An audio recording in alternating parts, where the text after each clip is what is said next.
Nang malaman ng mayayamang magulang na ako ang kanilang nawawalang anak at pumunta para kunin ako.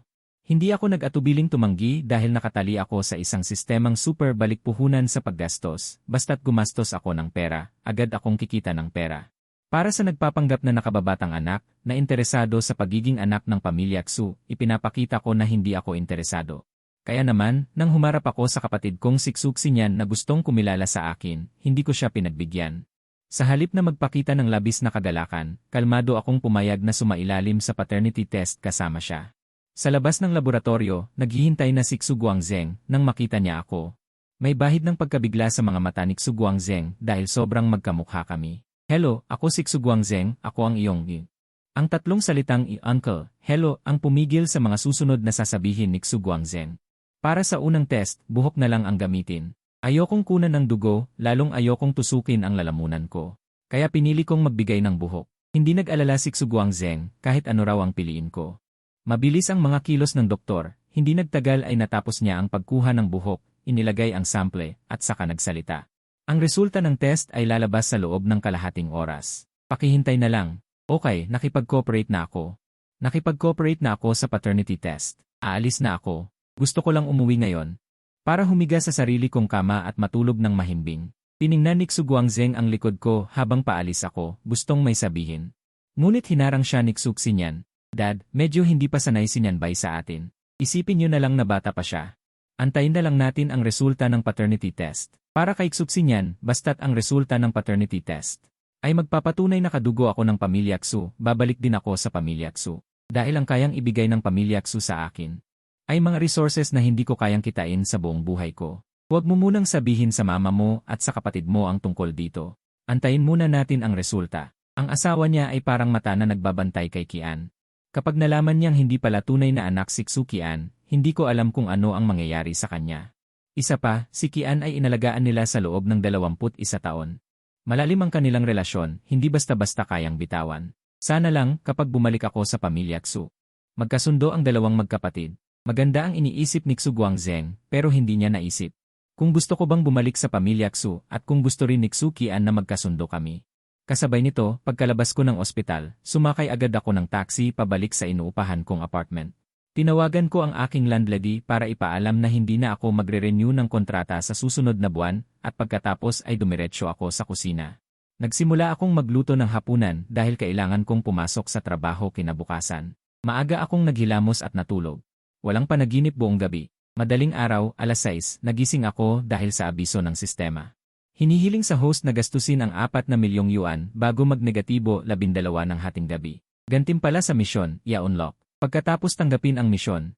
Pagkatapos kumain ng almusal sa bahay, tumakbo ako papunta sa istasyon ng subway at sumabay sa agos ng mga tao papasok sa subway. Pagkatapos tingnan ang direksyon na gusto kong puntahan, sumabay ako sa agos ng mga tao papasok sa tren. Ang rush hour ng subway.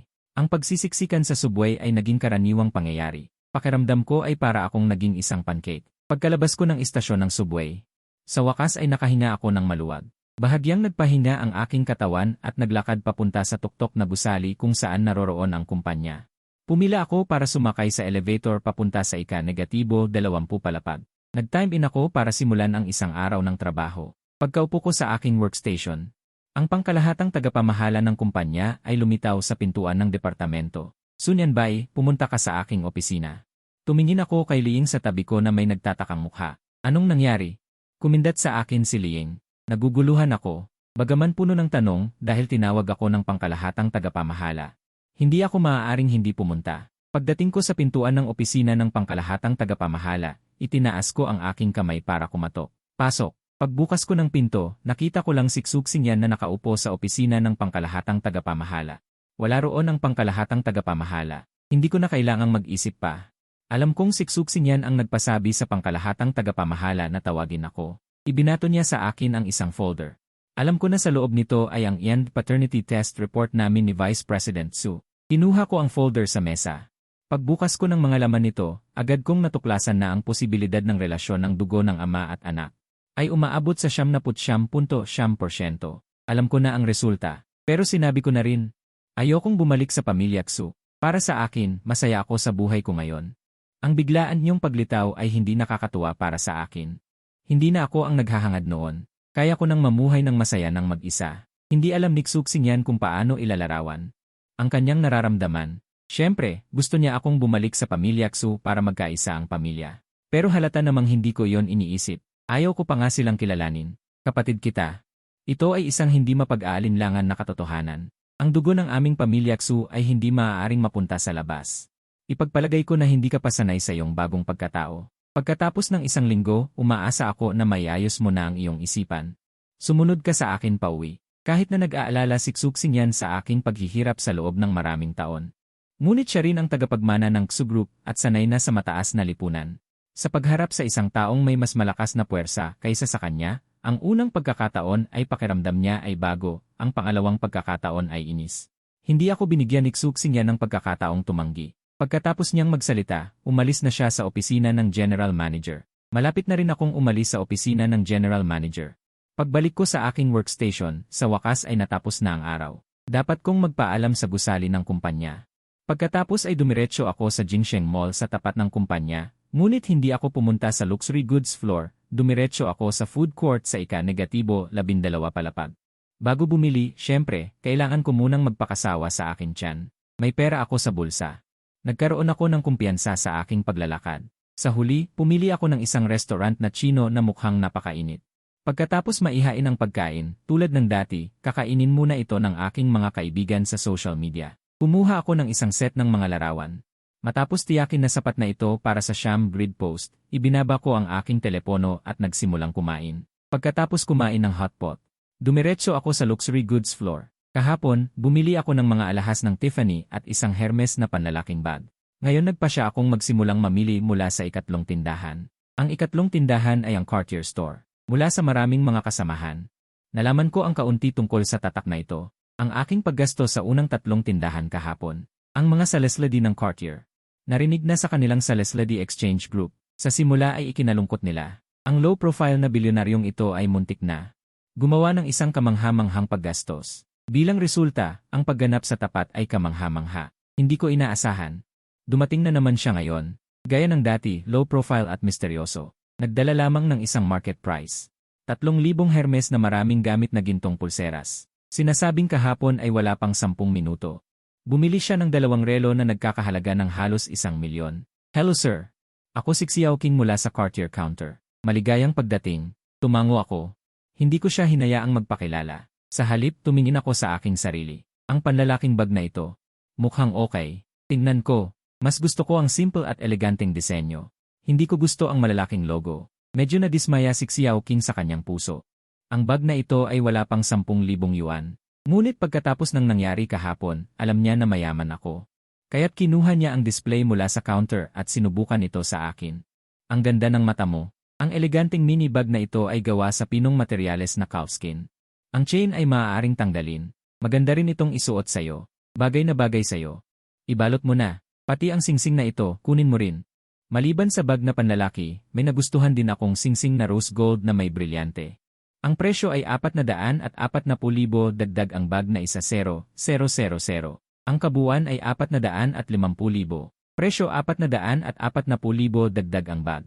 Biglang napanganga ang maliit na assistant. Tunay ngang tahimik ang karangyaan. Tapos na sa Cartier. Pumunta naman ako sa Ri. Hindi ko masyadong gusto ang set ng Gi kamakailan.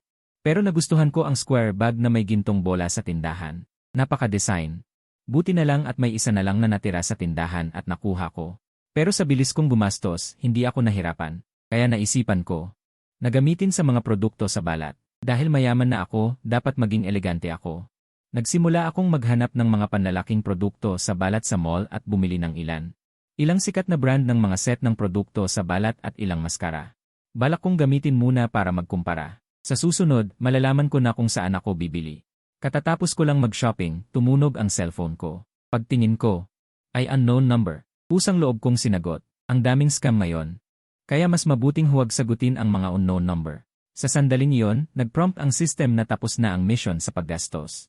Ang reward sa mission ay na-trigger. 3 beses na rebate. 12 milyon ay nailipat na sa savings account ng host. Pati ang dokumento ng pagmamayari ng Top Thinker Building ay nailagay na sa system backpack. Pagtingin ko sa number, ito pa rin yung number na binabaan ko kanina. Nag-alangan ako saglit. Sinagot ko pa rin. Hello, sino to? Ako to, Tsuxinyan. Nang marinig kong Tsuxinyan, kusang kumunot ang noo ko. Bakit ka napatawag? Gising na ba siksuan? Hindi ko alam kung saan niya nalaman na hindi siya anak ng mga Tsu. Siguradong hindi siya mapapanatag. May bakante ka ba ngayon? Pumunta ka sa Kant de Hospital. Kung wala, wala. Agad akong tumanggi. Hindi naman ako pinalaki ng mga Tsu, wala akong gaanong oras. Bakit kailangan kong managot kapag masama ang loob ni Tsukian? Ibinaba ko agad ang telepono. Isinama ko na rin si Tsuxinyan sa blacklist. Nasa Kant de Hospital, sa labas mismo ng kwarto ni Tsukian. Narinig ni Tsuxinyan ang malalim na boses ng lalaki sa telepono at agad na napagtanto na na-blacklist lang pala ako. Kumusta? Kailan siya darating? Nasa labas din ng kwarto si Vice Tsu. Pinapanood si Tsuxinyan na tumawag, bahagyang nanginginig ang labi ni Tsuxinyan at sa huliin nagsabi rin ng totoo. Sabi niya hindi siya makakapunta, ni-blacklist na niya ako. Wala nang maitatago pa. Diretsahang sinabi ni Tsuxinyan ang totoo. Napatahimik si Vice Tsu. Hindi niya inaasahan ang ganitong resulta. Bakit hindi siya pumunta? Ang ate niya na mismo ang tumawag para pakiusapan siya. Ano pa bang gusto niya? Hindi masyadong nagkakagusto si Nanay Tsu sa anak niyang hindi pa niya nakikita. Nang marinig niyang tinanggihan ang anak niya, lalong sumama ang impresyon niya sa akin. Hindi na nagsalita si Tsuxinyan. Ganoon na talaga ang sitwasyon ngayon. Hindi naman niya siguro ako ipapabugbog at ipapakuha. Sa kabilang banda, sumakay ako ng taxi pabalik sa Xinyu Huafu. Dinala rin ng mga tauhan ng Gi Boutique ang mga binili ko sa Gi Boutique ngayon sa Xinyu Huafu. Nang makaalis na ang mga tauhan ng Gi Boutique, nagkaroon na ako ng oras para buksan ang system backpack at makita ang mga sertipiko ng pagmamay-ari sa backpack.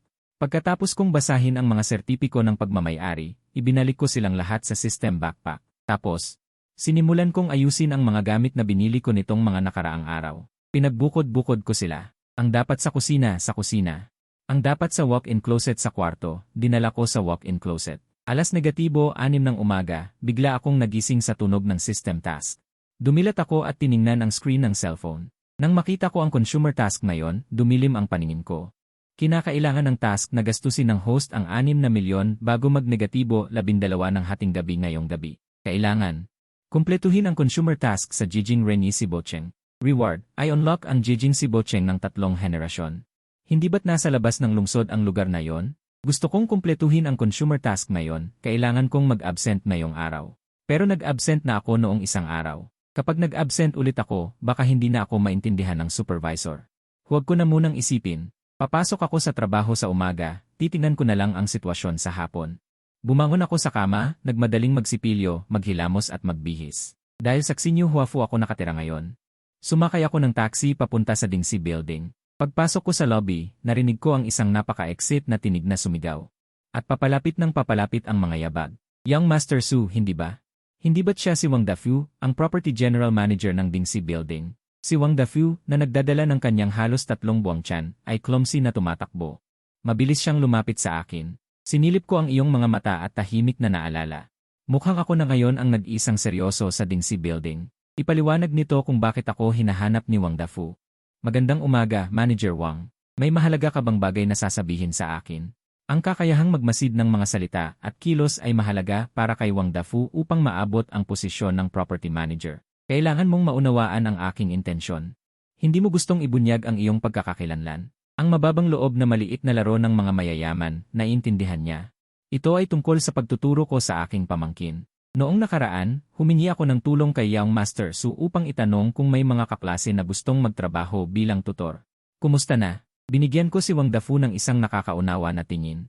Meron. Manager Wang, idagdag mo ako sa WeChat. Ipapadala ko sa iyo ang WeChat ng mga nakababatang mag-aaral. Binuksan ko ang aking EAS code para sa pagdagdag ng kaibigan. Iniabot ko ito kay Wang Dafu. Seryosong inilabas ni Wang Dafu ang kanyang cellphone at binuksan ang WeChat. Gamit ang kanyang cellphone, iniscan niya ang code para magdagdag ng kaibigan. Manager Wang, pag-usapan natin ang anumang bagay sa WeChat. CJ, alam na alam ni Wang Dafu kung ano ang gagawin. Kung walang iba, pupunta na ako sa trabaho. Sa sandaling nag-usap kami, lumipas na ang 10 minuto. Kung hindi ako alis, mahuhuli na ako. Kailangan ko pang mag-time in. Abala ka. Hindi na kailangang pansinin ako. Pumasok sa elevator ng mga empleyado at mabilis na nakarating sa ika-20 palapag. Pagpasok sa opisina ng kumpanya, magalang na bumati sa lahat ng nakasalubong ko sa daan. Mabilis na nakarating sa aking workstation. Dumating na si Nyanbay. Bumati sa akin ang senior bilang isang pamilyar at nagbigay ng magandang umaga. Pagkaupo ko pa lamang, nakatanggap ako ng mensahe mula kay Wang Dafu na naglalaman ng mga talaang pampinansyal ng Dingxi Building, pati na rin ang listahan ng mga pangalan ng kumpanya ng mga umuupa sa gusali. May mga tala rin tungkol sa ilang mga espesyal na umuupa, tulad ng mga diskwento sa upa, pagpapaliban ng petsa ng pagbabayad ng upa, at b. Gayunpaman, iyon ay sa pagitan nila at ng orihinal na may-ari. Siyempre, hindi ito gagana sa akin. Mabilis akong tumugon sa problemang ito. Nagpadala ako ng mensahe kay Wang Dafu. Kapag nagbabayad ng upa para sa ikatlong quarter ngayong buwan, dapat itong sundin ayon sa mga tuntunin ng kontrata. Ang upa ay dapat bayaran sa takdang panahon at may karapatan akong unilateral na wakasan ang kontrata sa pag-upa at maghanap ng mga bagong umuupa kung hindi susunod. Noong nakaraan, si Dr. Wang sa pagharap sa mga konektadong individual, kinailangan pang magmakaawa para makasingil ng upa, pero iba na ngayon. Ang buong Dingxi Building ay nasa pangalan ko na, at ang kanyang posisyon bilang General Manager ng ari-arian ay katumbas ng pagiging kinatawan ko sa Dingxi Building. Kung may gustong iparating na problema ang mga umuupa, kailangan nilang makipag-ugnayan sa akin sa pamamagitan niya na malaking pagkakaiba. Dati, isa siyang sunod-sunuran. Ngayon ay nagbabago na ang ihip ng hangin. Kinuha ko ang aking liham ng pagliban at pumasok sa opisina ng supervisor. Nyan ba medyo madalas kang lumiban itong mga nakaraang araw. Kung palaging kang lumiliban, magtatanong ang mga nakatataas. At hindi ko alam kung anong sasabihin ko. Tinitigan ng supervisor ang aking liham ng pagliban na medyo nag-aalala. Binigyan na kita ng isang araw na pahintulot noong nakaraan, at isang araw pa lang ang nakakalipas, hihingi ka na naman ng kalahating araw na bakasyon. Bakit kailangan mong lumiban ng madalas? Supervisor, mayroon talaga akong importanteng bagay na kailangan kong gawin. Kung hindi mo ako papayagan. Kung gayon kailangan ko na lang magbitiw. Sabi ko ng may seryosong mukha. Seryoso ka ba? Napansin ng supervisor na hindi ako nagbibiro at talagang handa akong magbitiw. Seryosong-seryoso ako. Sige, pagbibigyan na kita sa pagkakataong ito. Pagdating sa iyong desisyon na magbitiw, pag-isipan mo munang mabuti. Ang sweldo at benepisyo ng ating kumpanya ay medyo maganda kumpara sa ibang kumpanya sa parehong industriya. Kung magpapasya kang magbitiw, maaaring hindi ka makahanap ng mas magandang trabaho kaysa sa kasalukuyan mo. Pinirmahan ng supervisor ang aking liham ng pagliban, ngunit habang pumipirma, pinayuhan niya ako. Pagkatapos ng lahat, ang isang intern na tulad ko, na may talento at mataas na output, ay tiyak na mahirap hanapin. Kung walang mangyayaring hindi inaasahan, tiyak na ako ang unang magiging regular sa mga intern sa aking batch sa kumpanya. Salamat, supervisor. Pag-iisipan kong mabuti, kinuha ko ang aking liham ng pagliban. Nang walang masyadong sinasabi, at lumabas sa opisina ng supervisor. Kumusta, pinayagan ka ba? Nagulat si Liying nang marinig niyang hihingi na naman ako ng bakasyon. Ang mga Jenny ngayon ay masyadong matapang. Iwinagayway ko kay Liying ang liham ng pagliban sa aking kamay. Siyempre, walang bakasyon na hindi ko makukuha. Binigyan ako ni Liying ng thumbs up. Pagdating sa kakayahang humingi ng bakasyon, humanga siya sa akin. Malapit na ang uwian, ibinigay ko ang aking liham ng pagliban sa Departamento ng Administrasyon at umalis. Magkita tayo bukas. Magkita tayo bukas. Pagkaalis ko sa Tingsheng Building, sumakay ako ng taxi papuntang Bibo, Kibo City sa timog na suburb. Ang mga sales personnel ng Kibo City at ang mga clerks sa mga luxury goods counters ay parehong nanunukat ng tao. Mag-isa akong pumunta rito. At sa unang tingin, mukhang bibili ako ng kotse. Maliban sa relo sa aking kamay, wala akong suot na anumang mamahaling brand. Hindi pa tiyak kung totoo ang relo. Nakita niyang first time ko rito, pero hindi ako nag-aalangan. Mukhang handa ako. Sa kabuuan, isa akong customer pero hindi isang malaking deal. Pero kahit gaano kaliit ang lamok, karne pa rin. Agad may lumapit na sales personnel. Hello, ako si Licky, sales ng Volkswagen brand Apatla Store. Anong kotse ang gusto mong makita? Volkswagen? Parang walang. Partikular na mamahaling kotse ang brand na yan. Ah, ganun ba? Komportable ka bang sabihin sa akin ang iyong budget? I-recommend ko sa iyo ang isang brand. Hindi inasahan ni Licky na mabibigo siya agad. Pero agad niyang binago ang kanyang disposisyon. Hindi siya makakabenta, pero maaari niyang i-refer ang customer sa kanyang kaibigan. Iyon ang hindi nakasulat na patakaran sa kanilang Kibo City. Kung ang customer na ni-refer ay bumili, ang nag-refer na sales personnel ay makakakuha ng 0.5% na komisyon. Hindi man ito malaki, pero kahit gaano kaliit ang lamok, karne pa rin, di ba? 6 na milyon siguro. Okay, 6 na milyon. Sinabi mong ang budget mo ay 6 na milyon. Akala ni Licky ang budget ko ay 100,000 lang. Pero ayaw ko lang pala ang Volkswagen. Hindi ko inakala na mayroon siyang 6 na milyon. Ayaw din niyang bumili ng Volkswagen. Tumango ako para kumpirmahin kay Licky. Kung ganun, sandali lang po. Tatawag agad ako ng isang tao para ipakilala sa iyo. Hindi kasi maaaring magbenta ng ibang brand ang mga sales personnel. Kailangan lang i-refer ni Licky ang transaksyong ito. In-mention na ni Licky ang lahat sa sales group. Isang malaking deal na 6 na milyon. Kung sino ang makauna, siya ang mananalo. Agad may sumagot sa sales group pero hindi lahat ay naniniwala sa kanya. Hindi naman ikinagulat ni Licky ang sitwasyong ito. Napakarami kasing sales personnel sa Cebu City. Laging may mga nagpapanggap. Hindi nagtagal, yung lalaking galing sa Rolls-Royce Apatla store. Na mukhang bata pa. Ledge. Alam ni Licky na itinulak siya ng ibang mga sales dahil hindi sila naniniwala sa customer na ipinakilala niya. Talagang may kakayahang bumili ng sasakyan, ngunit ayaw palampasin kaya itinulak ang isang intern. Hindi ito ang unang pagkakataon na nangyari ito. Ang mga intern sa tindahan ay karaniwang walang kapangyarihang magbenta. Su Shaolin, ito si Lee ng brand na Lao Si Lacy. Ano ang iyong budget? Maraming magagandang modelo na mapagpipilian sa Lao Si Lacy. Hindi ako masyadong nagmamalasakit sa brand ng sasakyan. Basta magastos ko ang 6 na milyong, ayos na, tara na. Tingnan natin, dito po kayo, si Lee ay walang gaanong tiwala sa deal na ito. Hindi naman siya itinulak ng iba, ang isa pang mahalagang dahilan ay, si Licky ay madalas na maalaga sa kanya. Ayaw niyang ilagay si Licky sa nakakahiyang sitwasyon, ngunit nang marinig niya si Licky na nagsabi, ang aking budget ay 6 na milyon. Nabigla siya, posible kayang isa itong tagong mayaman, anong modelo ang interesado ka? Ang aming mga modelo ay mas nakatuon sa mga uri ng negosyo, bagaman sa mga tuntunin ng pagganap ay maihahambing sa mga sports car, ngunit ang mga modelo ay halos lahat ay nakatuon sa mga uri ng negosyo. Kadalasan ang bumibili ng Lao Si Lacy ay mga middle-aged na matagumpay na tao, medyo may edad na. Matutulungan mo ba akong magrekomenda? Sinabi na ni Licky sa'yo, ang aking budget ay 6 na milyon. Irekomenda mo sa akin ang ilang mga modelo, hindi ko talaga alam ang tungkol sa mga mamahaling sasakyan na ito, Interesado ka ba sa ese? Ang presyo ng kulinan na ito ay medyo katamtaman, marahil ay bahagyang lalampas sa budget. Ngunit maliit na problema lang iyan para sa iyo. Habang nakikipag-usap si Lee, sinamahan niya akong maglakad papunta sa lugar ng eksibisyon ng kulinan. Kung kailangan mo ng test drive, maaari kitang iparehistro, mayroon bang mas maliit na modelo? Hindi maikakaila, ang kulinan ay talagang isang modelo na gustong-gusto ng maraming lalaki. Ngunit ako ay nag-iisa lamang, hindi na kailangang bumili ng ganito kalaki, mas maliit. Kung gayon, tingnan mo itong rate, hindi pwede sa bangko, ngunit ang sasakyang ito ay may 2 upuan lamang, at ang presyo ay medyo mas mababa. Muli akong dinala ni Lee sa tabi ng exhibit na sasakyan ng rate, ang katawan ay kasing itim ng gabi. Ang mga linya ay maganda at makinis, agad nitong nakuha ang aking atensyon, nag-entertain na ng maraming customer. Si Lee sa maliit na ekspresyon ng mukha ng mga customer, ang pagsusuri ay may kaunting karanasan, alam niya. Ang rate na ito ay tamang ipakilala, magkano ang presyo ng sasakyang ito. Kung pipirma ako ng kontrata sa sasakyan, gaano katagal bago ko makuha ang sasakyan? Ang plaka at insurance, kayo na ang bahala. Sa pagbili ng sasakyan sa Dijing, hindi madaling makakuha ng plaka. Kung kayang asikasuhin ng Apatla shop ang mga bagay na ito para sa akin, makakatipid ako ng maraming oras.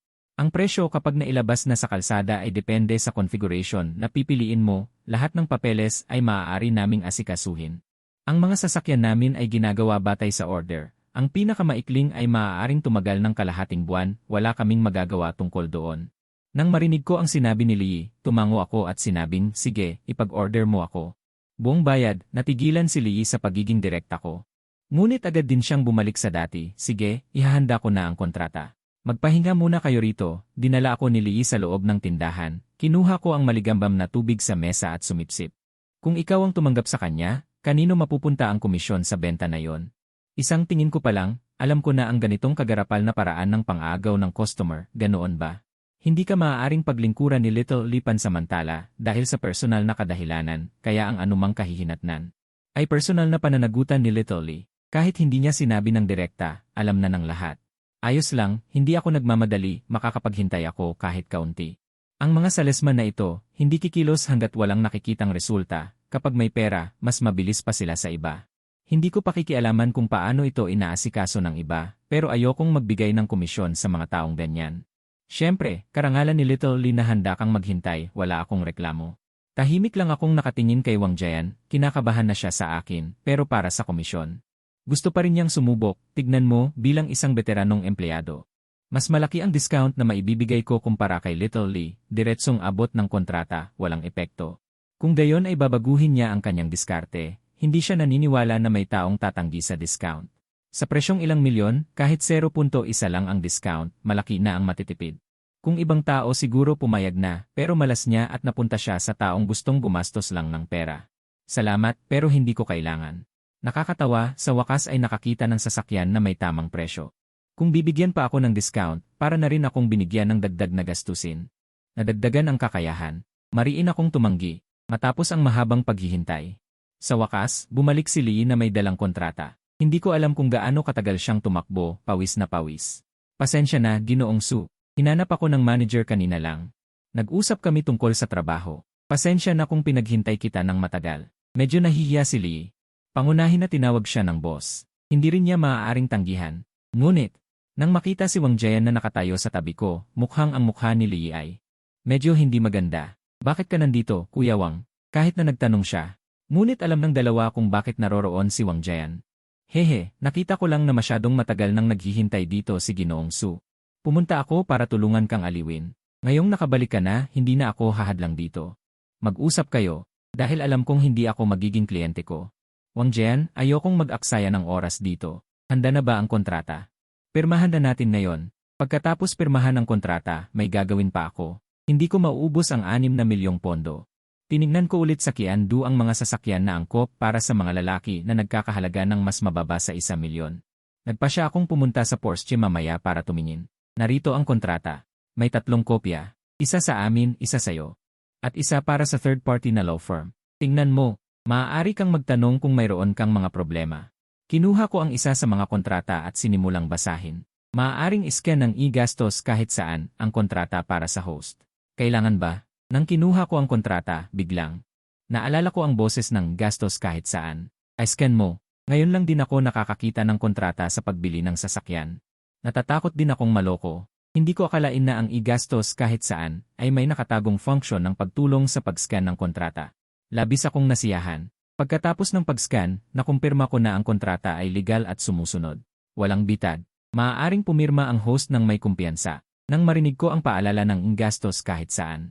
Bahagya akong napangiti. Ang kanilang kontrata ay katanggap-tanggap. Hindi ko na kailangang magpumilit pa sa kanila. Walang problema sa kontrata. Maaari nang pumirma. Pagkatapos kong sabihin, kumuha ako ng panulat mula sa aking bag at pumirma sa huling pahina ng kontrata. Naglagay din ako ng 10 tatak ng daliri. Pumirma rin si Lee sa kontrata at naglagay ng 10 tatak ng daliri. Nang kunin niya ang kontrata, tinulungan na siya ni Zhang ng kumpanya. Pagkatapos pirmahan ang kontrata, dinala ako ni Lee sa cashier para magbayad. Ang halaga ay 5.5 milyon. Kulang pa ako ng 500,000 para maabot ang target kong 6 milyon ngayong araw. Gusto ko ring umorder ng kotse na nagkakahalaga ng halos 500,000. May maipapayo ka ba? Kahit dagdagan ko pa. Kailangan ko talagang maabot ang 6 milyon na gastusin ngayong araw. Ang ibig niyo pong sabihin, gusto niyo pa pong umorder ng isa pang kotse. Hindi inaasahan ni Lee na pagkatapos kong gumastos ng 5.5 milyon, ay order pa ako ng isa pang kotse, kahit bumaba ng 10 beses ang presyo. Malaki pa rin ito para sa kanila. Kotse na akma para sa lalaki. Iminumungkahi ko na pumunta kayo sa Porsche. Mayroon silang ilang modelo na akma para sa mga lalaki. Mayroon silang Cayenne na wala pang 1 milyon. Gustong-gusto ito ng maraming lalaki. Pagkarinig ko nito, bigla akong nagliwanag. Titingnan ko, basta ko na lang inilagay ang kontratang nagkakahalaga ng 5.5 milyon sa aking bag at umalis. Mula sa tindahan ng Rolls-Royce Apatla, naglakad ako papunta sa tindahan ng Porsche Apatla. Kani-kanina lang sa tindahan ng Rolls-Royce. Ay nag-post na si Lee sa sales group na nag-order ako ng Rolls-Royce. Kaya nang pumasok ako sa tindahan ng Porsche, ay nakatanggap ako ng hindi pa naganap na init ng pagtanggap. Magandang araw po, sir. Ako po si Lilis, ang gold sales ng tindahan. May maitutulong po ba ako sa inyo? Sa pagharap sa ganitong kalaking customer, mas matamis ang kanyang boses.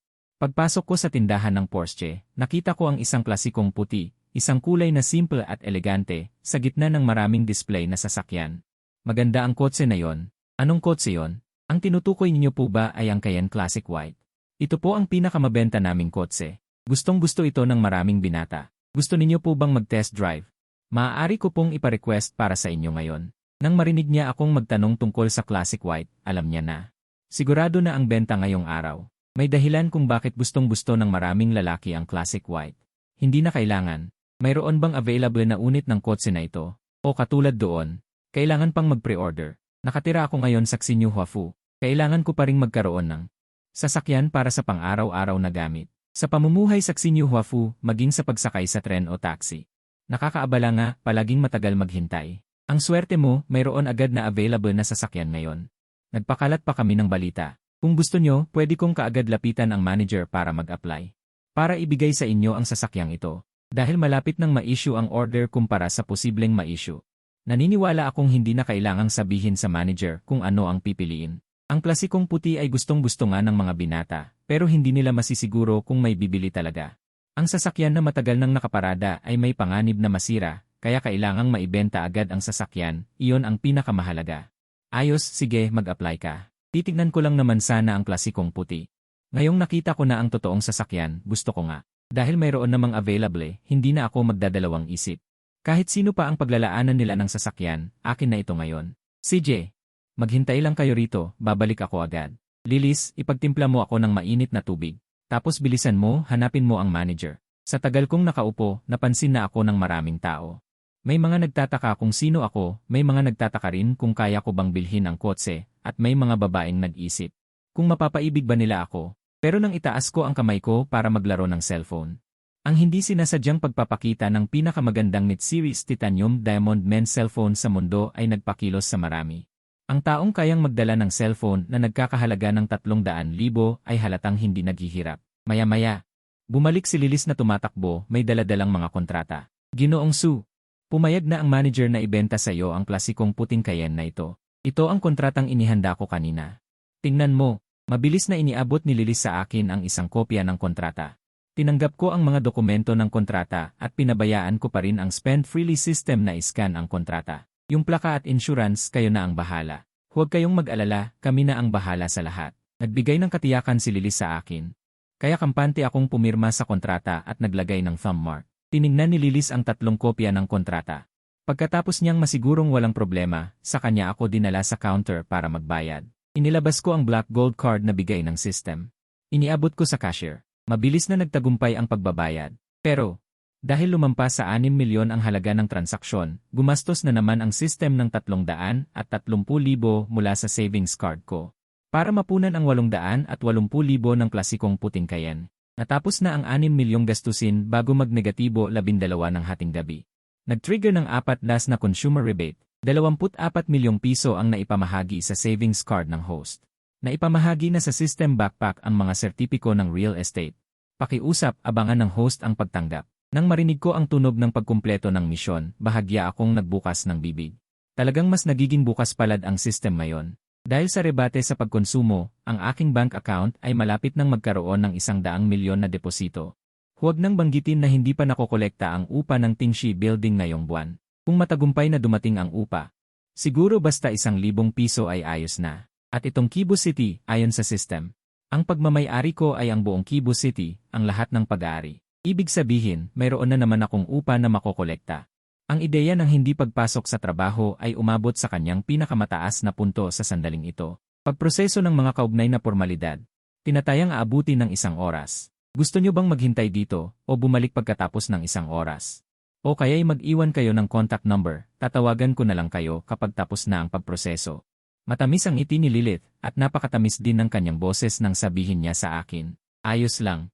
Dito na lang ako upo at maghihintay. 1 oras lang naman. Panonood ng maikling video, mabilis lang lilipas. Sige, bibilisan ko. Umalis si Lilith na may hawak na kontrata at mabilis na nawala sa tindahan. Bumalik ako sa inuupuan ko kanina. Kinuha ko ang aking cellphone para magpalipas ng oras. Ngunit hindi pa ako nakakapaglaro ng matagal, may tumawag na sa akin. Isang hindi pamilyar na numero ang nakadisplay sa screen. Agad ko itong pinatay. Hindi ko inaasahan na sa susunod na segundo. Tumawag ulit ang parehong numero. Wala akong nagawa kundi sagutin. Hello? Sunyan Bay, nasaan ka? Suksi niyan. Siya na naman. Para siyang multo na hindi matahimik. Anong kinalaman mo kung nasaan ako? Bakit ka tumatawag sa akin? Hindi ko talaga maintindihan. Dahil 6Q1 ay dahil. Hindi maganda ang pakiramdam dahil sa peking issue ng batang master. Bakit kailangan pa rin nilang igiit na bumalik ako sa pamilya Xu? Paulit-ulit ko nang sinabi. Hindi babalik sa pamilya Xu, hindi babalik sa pamilya Xu. Parang hindi nakakaintindi ng salita. Dahil sa'yo, si Kian. Nahimatay. Wala ka man lang bang nararamdamang pagsisisi? Nakahiga pa rin si Kian sa ospital. Paano mo nagagawang lumabas at magpakasaya? Nagtataka ako. Wala ka bang sakit? Anong kinalaman ko sa pagkahimatay ni Xuqian? Hindi ako nagpakita sa harap niya mula simula hanggang dulo. Bakit ako ang sisisihin? Bakit hindi mo pag-isipan kung bakit hindi nyo napanatiling sikreto ito? Pinabayaan nyo bang kumain si Xuqian kaya siya nahimatay? Hindi sapat ang nutrisyon, anemic kaya nahimatay, napakaraming posibleng dahilan. Bakit kailangan mo pa akong isali dito, Xuqin? Sa tingin mo ba tanga ako? Para pagalitan kita? Nakakagulat na natahimik si Xuqin. Alam niya na. Totoo ang sinasabi ko. Mula simula hanggang dulo, hindi ako nagpakita kay Qian. Bakit niya iniisip na kasalanan ko kung bakit nahimatay si Qian? Parang may mali kay Xuqin. Sige, kung tumawag ka lang para pag-usapan yan. Huwag na, ibababa ko na. Agad kong ibinaba ang telepono. At agad ko siyang ibinlock. Kahit gaano karaming numero ang mahanap ni Xuqin, iboblock ko ang bawat isa.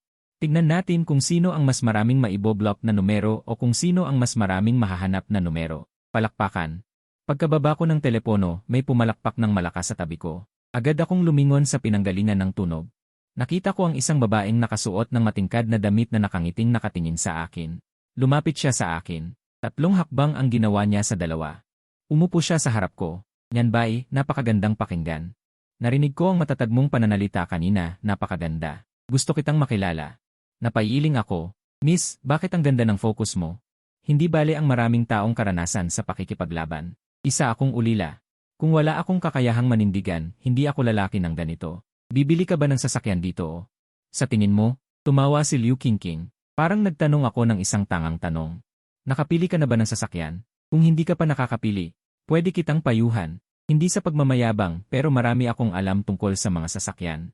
Napakapalakaibigan ng personalidad ni Liu Qingqing. Hindi na kailangan. Nakabili na ako. Hinihintay ko na lang ang mga papeles. Nakabili na ako. Anong model ang binili mo? Gusto ko ring bumili ng bagong sasakyan, pero hindi pa ako nakakapili. Pakinggan ko nga ang iyo para makapagpasya ako. Punong-puno ng pag-asa si Liu Qingqing. Classic na puti. Bibilhin mo ba? Seryoso ako sa sinasabi ko. Kung ang kurba sa aking labi ay hindi masyadong halata, huwag na lang yang classic white. Ako'y babae. Hindi gaanong bagay, haha. Masyado itong pangnegosyo. Hindi rin inakala ni Liu Qingqing na sinyan ba'y na kanina'y mukhang mainitin ang ulo ay bibili ng classic white na pangnegosyo. Talaga ngang hindi mo mahuhusgahan ang tao sa panlabas na anyo. Kailan matatapos ang pagproseso ng iyong sasakyan? Ngayong gabi, magkakaroon tayo ng karera sa may Panshan Road. Interesado ka bang manood? Dahil tapos na ang usapan tungkol sa pagbili ng sasakyan, sinubukan ni Liu Qingqing na maghanap ng paksa tungkol sa karera. Hindi na kailangan. Wala akong interes sa karera. Kahit wala akong pakialam sa kaligtasan, hindi ako sasama sa isang taong unang beses ko palang nakilala at hindi ko alam kung totoo ba ang pangalan niya. Para sumali sa kahit anong karera. Lolo ko, okay lang kahit hindi ka marunong magmaneho. Pwede kang umupo sa tabi ko at magbigay sa akin ng suporta. Huwag kang mag-alala. Hindi ako masamang tao. Kapag tapos na, ihahatid na lang kita pauwi. Sa tingin mo, sasama ba ang isang normal na lalaki sa isang taong kakikilala pa lang niya para sumali sa karera?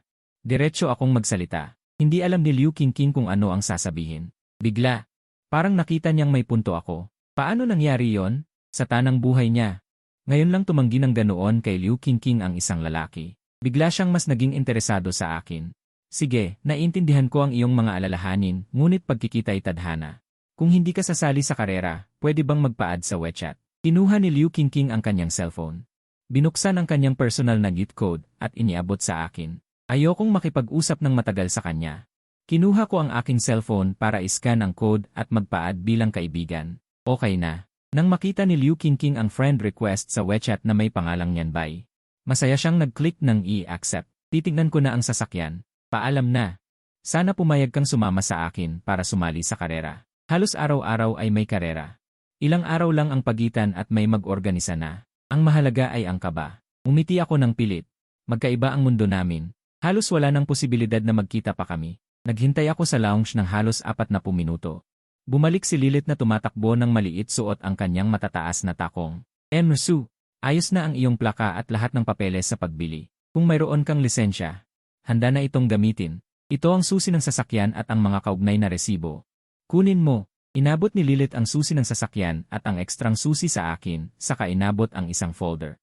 Kinuha ko ang susi at inilagay ang isa sa bag ko, habang hawak ko ang isa sa aking kamay. Pagkatapos ay sinimulan kong suriin ang folder na ibinigay sa akin ni Lilith, para kumpirmahin ang mga resibo at iba pa. Pagkatapos na walang problema, muli kong inayos ito at isinara ang folder. Walang problema. Salamat sa pagpunta mo dito. Aalis na ako. Mayroon na akong sasakyan. Mas madali na ang pagpasok at pag-uwi ko sa trabaho. Balak ko palang umalis sa Cebu City. Tumunog ang aking cellphone. Nang makita kong hindi pamilyar ang numero, naisip ko kaagad na ginagamit ito ni Xuksinyan. Naghanap ng taong pahihiramin ng cellphone para tawagan ako. Hinayaan ko lang itong tumunog ng matagal at hindi ko sinagot. Hanggang sa kusang tumigil ito, hindi sinasadyang sumulyap si Lilith sa numero ng tumatawag. Parang pamilyar sa kanya, pero isa lang siyang salesledi, kaya hindi siya naglakas loob magsalita. Nang tumunog muli ang telepono sa pangalawang pagkakataon, sinagot ko na ito sa wakas. Hello? Si Ginoong Sunyan ba ito? Nang matiyak kong hindi si Xuksinyan ang nasa kabilang linya, gumaan ang loob ko. Ako nga, ikaw ay, hello, Ginoong Su. Ako si Wuyutang, ang namamahala ng Kingland sa Cebu City. Katatanggap ko lang ng balita. Binili mo ang Cebu City, kasama ang lahat ng real estate, pati na ang lupa. Yung kontrata sa pag-upa. Ngayon ay Hulyo, na siyang pagbabayad ng upa para sa ikatlong quarter. Natakot si Wuyutang na baka may iba akong balak matapos kong bilhin ang Cebu City. Kakatanggap lang ng balita, kaya agad-agad siyang tumawag. Hindi na apektuhan ng pagbili ang relasyon sa pag-upa. Nailipat na sa pangalan ko ang kontrata sa upa. Dapat ay nasabi na rin ito sa iyo ng dating may-ari. Kailangan lang ni Ginoong Wu na bayaran ako ng upa ayon sa kontrata. Pero, narinig ko na malapit nang matapos ang kontrata ni Ginoong Wu sa dating may-ari. Kung gusto ni Ginoong Wu na pahabain ang kontrata, tandaan na ipaalam sa akin 1 buwan bago ito matapos. Kung hindi magre-renew si Wuyutang, kailangan kong humanap ng ibang upa. Kailangan ko itong malaman 1 buwan bago. Dahil napakalaking gusali nito, hindi madaling makahanap ng upa muli. Naman, kung walang mangyayaring hindi inaasahan, syempre magre-renew ako. Maraming salamat, Ginoong Su, sa pagbibigay sa akin ng pagkakataon. Sa mga sinabi ko, alam ni Wuyutang na hindi ako yung taong ang makulit na landlord. Pero sa bagay, kayang kontrolin ng tahimik ang buong ari-arian sa Cebu City. Siguro hindi niya masyadong pinoproblema ang 5 bilyong renta kada buwan. Tama, 5 bilyong renta kada buwan sa buong Cebu City. Ang katumbas nito ay 60 bilyon kada taon. Ang presyong ito ay dahil sa liblib na lokasyon ng Cebu City at kakaunti ang dumadaan. Pero malaki ito, malaking lugar at kumpleto ang mga brand ng sasakyan. Karamihan sa mga mayayamang bumibili ng sasakyan ay sa Cebu City sa timog nagpupunta. Walang anuman. Mutual na benepisyo. Siguro nasabi na rin sa iyo ng landlord ang kasunduan sa paglipat ng kontrata sa renta. Naipakita na rin sa iyo. Nandyan ang impormasyon ng aking bank account. Bago mag-5 ngayong buwan, bayaran mo ang renta para sa ikatlong quarter. Huwag kang mag-alala, siguradong magbabayad ako sa oras. Kahit na naririnig na hindi pa ako gaanong katanda, hindi ko alam kung bakit ang Wuyu Hall ay hindi nagkakaroon ng masamang intensyon sa akin. Kung walang problema, ibababa ko na. Magmamaneho na ako. Dahil sinagot ko ang tawag na ito, nasayang na naman ang 10 minuto ko. Sa kabilang banda, napili na rin ni Liu Qingqing ang sasakyan, kaso walang stock sa tindahan. Kailangan umorder at maghintay ng kalahating buwan bago makuha. Pagkatapos pirmahan ni Liu Qingqing ang bilihan. Ang nakita ko paglabas ng kontrata ay ang pagbaba ko ng tawag kanina. Nyanbay. Nang marinig ko si Liu Qingqing na tawagin akong Nyanbay, medyo naguluhan ako. Maya-maya lang napagtanto ko na yon ang pangalang sinabi ko kay Liu Qingqing kanina. Miss Liu? Bakit Miss Liu? Napakalayo naman. Nyanbay, pwede mo akong tawaging Liu Qingqing o Qingqingji. Okay lang. Napakaakit ni Liu Qingqing habang nagpo-pose na sa tingin niya ay sexy. Muntik ko nang isuka ang kinain ko kagabi. May gagawin pa ako. Aalis na ako. Kinuha ko ang mga gamit ko. At mabilis na lumabas ng Porsche dealership. Nakita ko agad sa labas ang Classic White Cayenne na binababa ng mga staff. Hindi may kakailan na ang Classic White Cayenne ay isa sa mga paboritong luxury car ng mga lalaki. May dahilan yon. Kahit ano pa ang isipin ng iba. Namangha ako nang una ko itong makita. Nang umupo ako sa driver's seat, pakiramdam ko para akong prinsipe sa isang fairy tale. Pagkatapos kong kumuha ng lisensya, hindi ko na nahawakan ang kotse. Buti na lang, mabilis kong nakuha ulit ang pakiramdam. Maayos din ako magmaneho. Ligtas akong nakauwi sa Xinyu Huafu. Nagparehistro ako ng plaka sa guardhouse. Hindi ko na kailangang magparehistro sa susunod na papasok at lalabas ako. Ipinark ko ang kotse sa basement ng Villa No 1. Ilang beses kong sinubukan bago ko tuluyang naipasok ang sasakyan sa parking. Pagka-uwi ko, pagbukas ko ng cellphone ko, sunod-sunod na mensahe ang natanggap ko. Hindi lang sa WeChat, meron din palang mga lanya. May ilan din akong missed calls. Nagtaka ako at binuksan ang isa sa mga lanya. Tiningnan ko ang laman. Ang missed calls ay mula pa rin sa hindi kilalang numero. Siguro dahil hindi ko sinagot. Kaya nag-text siya sa akin. Base sa laman ng text, hula ko na ang may-ari ng numero. Ay ang aking biological na ama na hindi ko pa nakikita. Sa bawat salitang nasa text niya, na-imagine ko na. Ang hitsura ng mukha niya habang nagpapadala siya ng mensahe sa akin. Ang taong hindi man lang ako pinalaki kahit isang araw, ang mga mensahe niya ay puno ng pagrereklamo. Diretso kong dinalit ang mensahe at binablock. Gusto nila akong dumalo sa birthday party ng lolo ng mga Ksu para mapanatag si Ksukian. Para sabihin sa lahat sa party na ako ay isang ulilang ampon nila at si Ksukian ang tunay na tagapagmana ng mga Ksu. Tapos ganyan pa sila umasta na dapat akong magpasalamat sa kanila. Hindi ko talaga alam kung ano ang iniisip nila. Akala ba talaga nila na ako ay isang malambot na clay na pwede nilang hubugin kahit anong hugis ang gusto nila? Inalis ko ang numero ni Ksukian sa blacklist at tinawagan siya. Mabilis na sinagot ang tawag pero hindi si Ksukian ang sumagot. Kundi si Ksukian. Sunyan Bai, ikaw ba yung anak na nahanap ni na mama at papa? Kamakailan? Ikaw ba yung madalas mahimatay? Ang lakas ng boses mo ah. Nagpapanggap ka lang ba? Allergic ako sa mga lalaking White Lotus at green tea. Hindi ko mapigilang sumagot ng pabalang. Sakto namang si Ksukian ang napagtripan ko. Naaksidente ako sa kotse, normal lang na mahimatay ako. Alam kong hindi mo ako gusto. Kung nailang ka, sasabihin ko kay mama. Napagkalabas ko ng ospital, lilipat na ako. Sina mama at papa ay mama at papa mo. Hindi ko. Dapat inaagaw sa'yo. Sunyan Bai, anong sinabi mo kay Kian?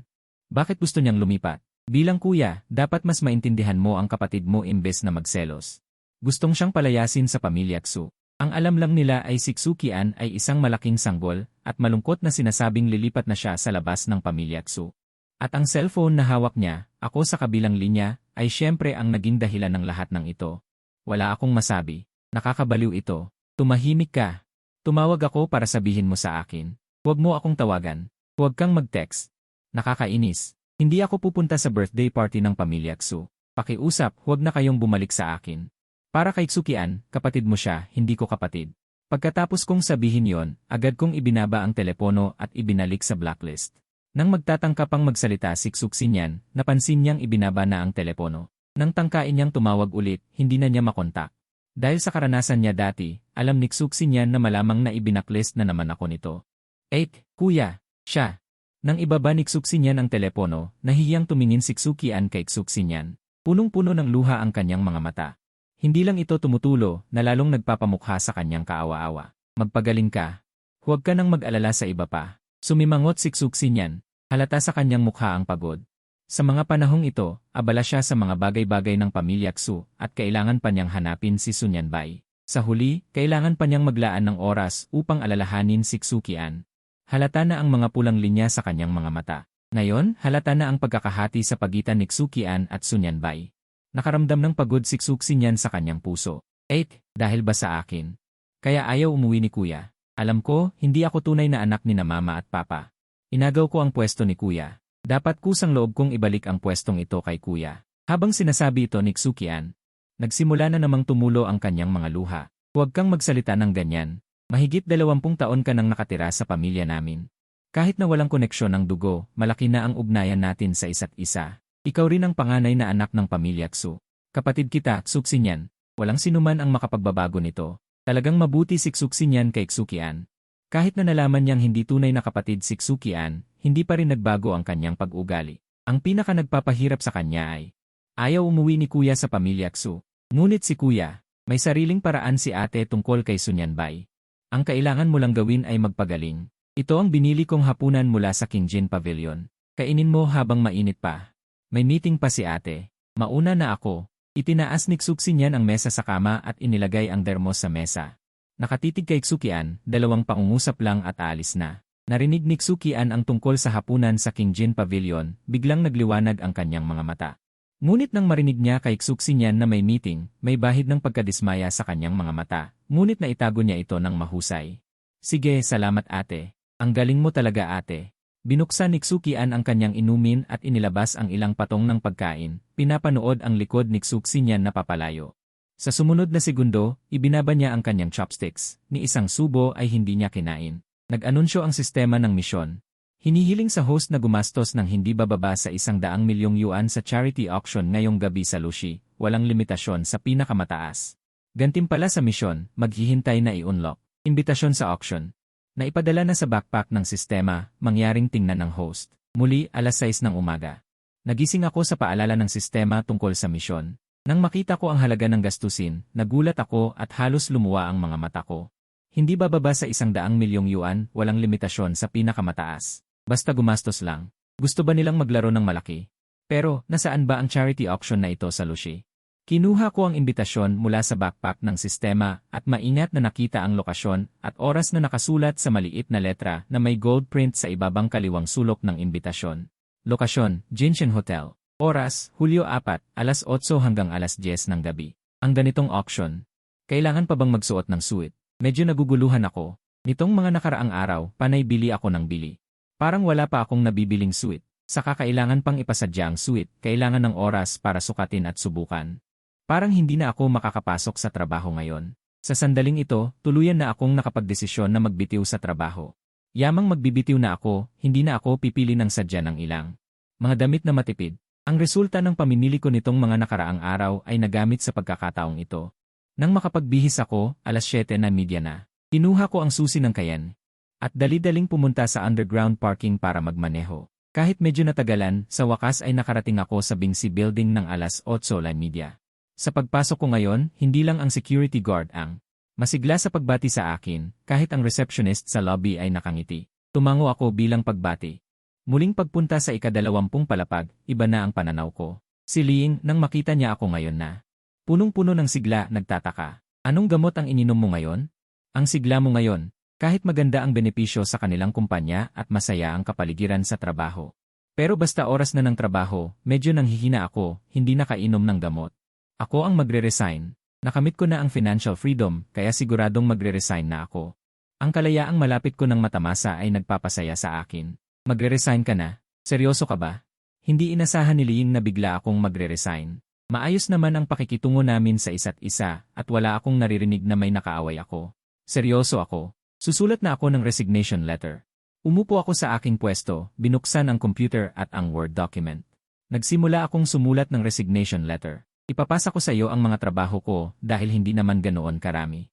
Ang kumpanya nila ay isang design company. Ang pangunahing negosyo nila ay tumanggap ng mga order at gumawa ng design. Ang design ko ay nakatuon sa landscape design.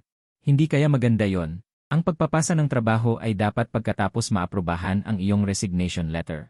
Kung kanino ipapasa ang trabaho ay depende sa gusto ng supervisor. Mas maraming order, mas maraming commission.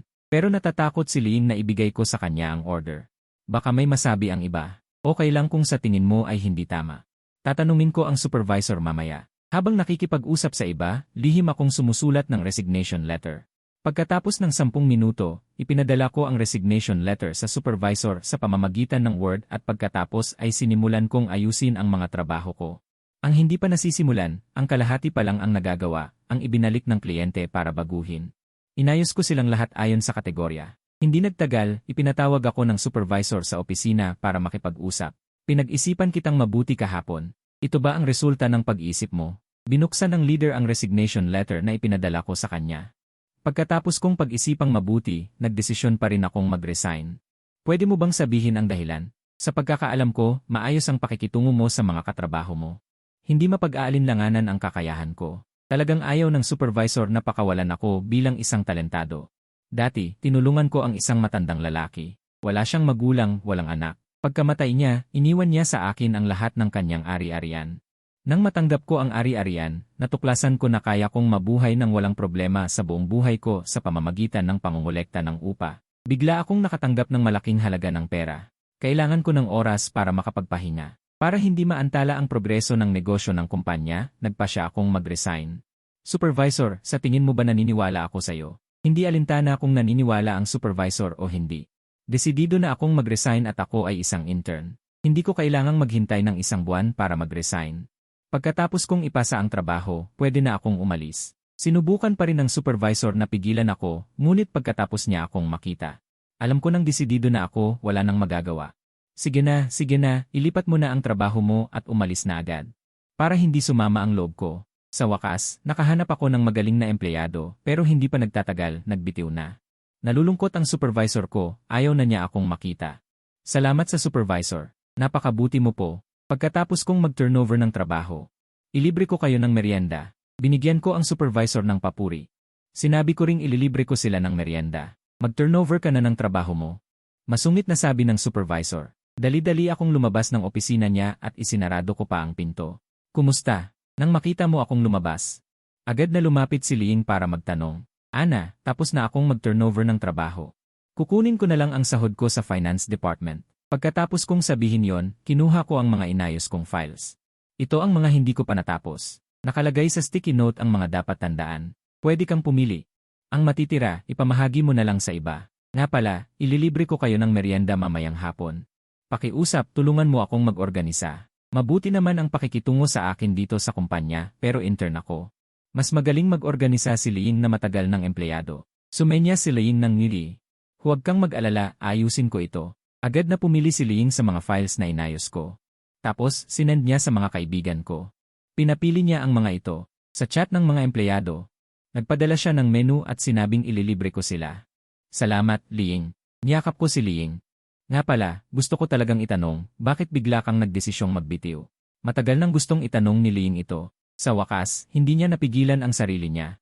Hehe, sabihin ko bang bigla akong yumaman at ayaw ko nang magtrabaho? Maniniwala ka ba? Totoo naman ang sinasabi ko.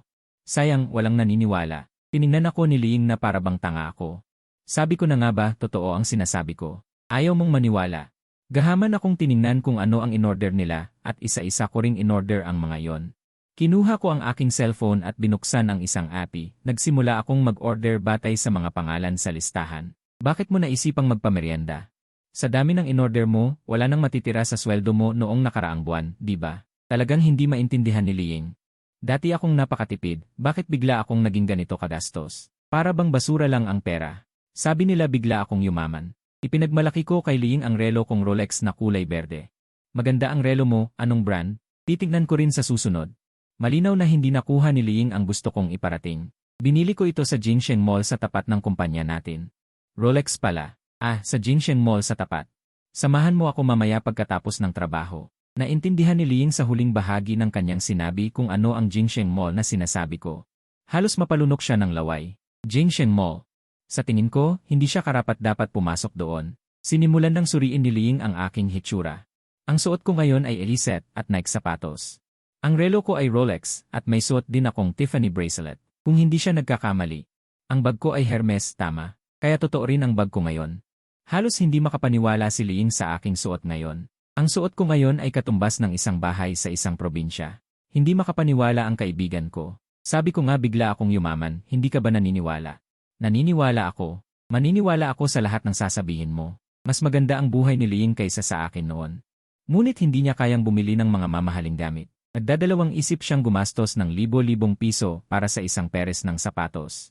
Mas gusto pa niyang kumain na lang doon. Ano ang balak mo pagkatapos mong magbitiw sa trabaho? Kahit na sinabi kong may pera ako ngayon. Sa tingin pa rin ni Liing, ang lalaki ay dapat may sariling hanap buhay sa lahat ng oras. Kahit hindi maganda ang resulta, at least hindi siya nagpapabaya sa bahay. Magpapahinga muna ako. Hindi ako sigurado kung kailangan kong gumastos araw-araw para sa sistema.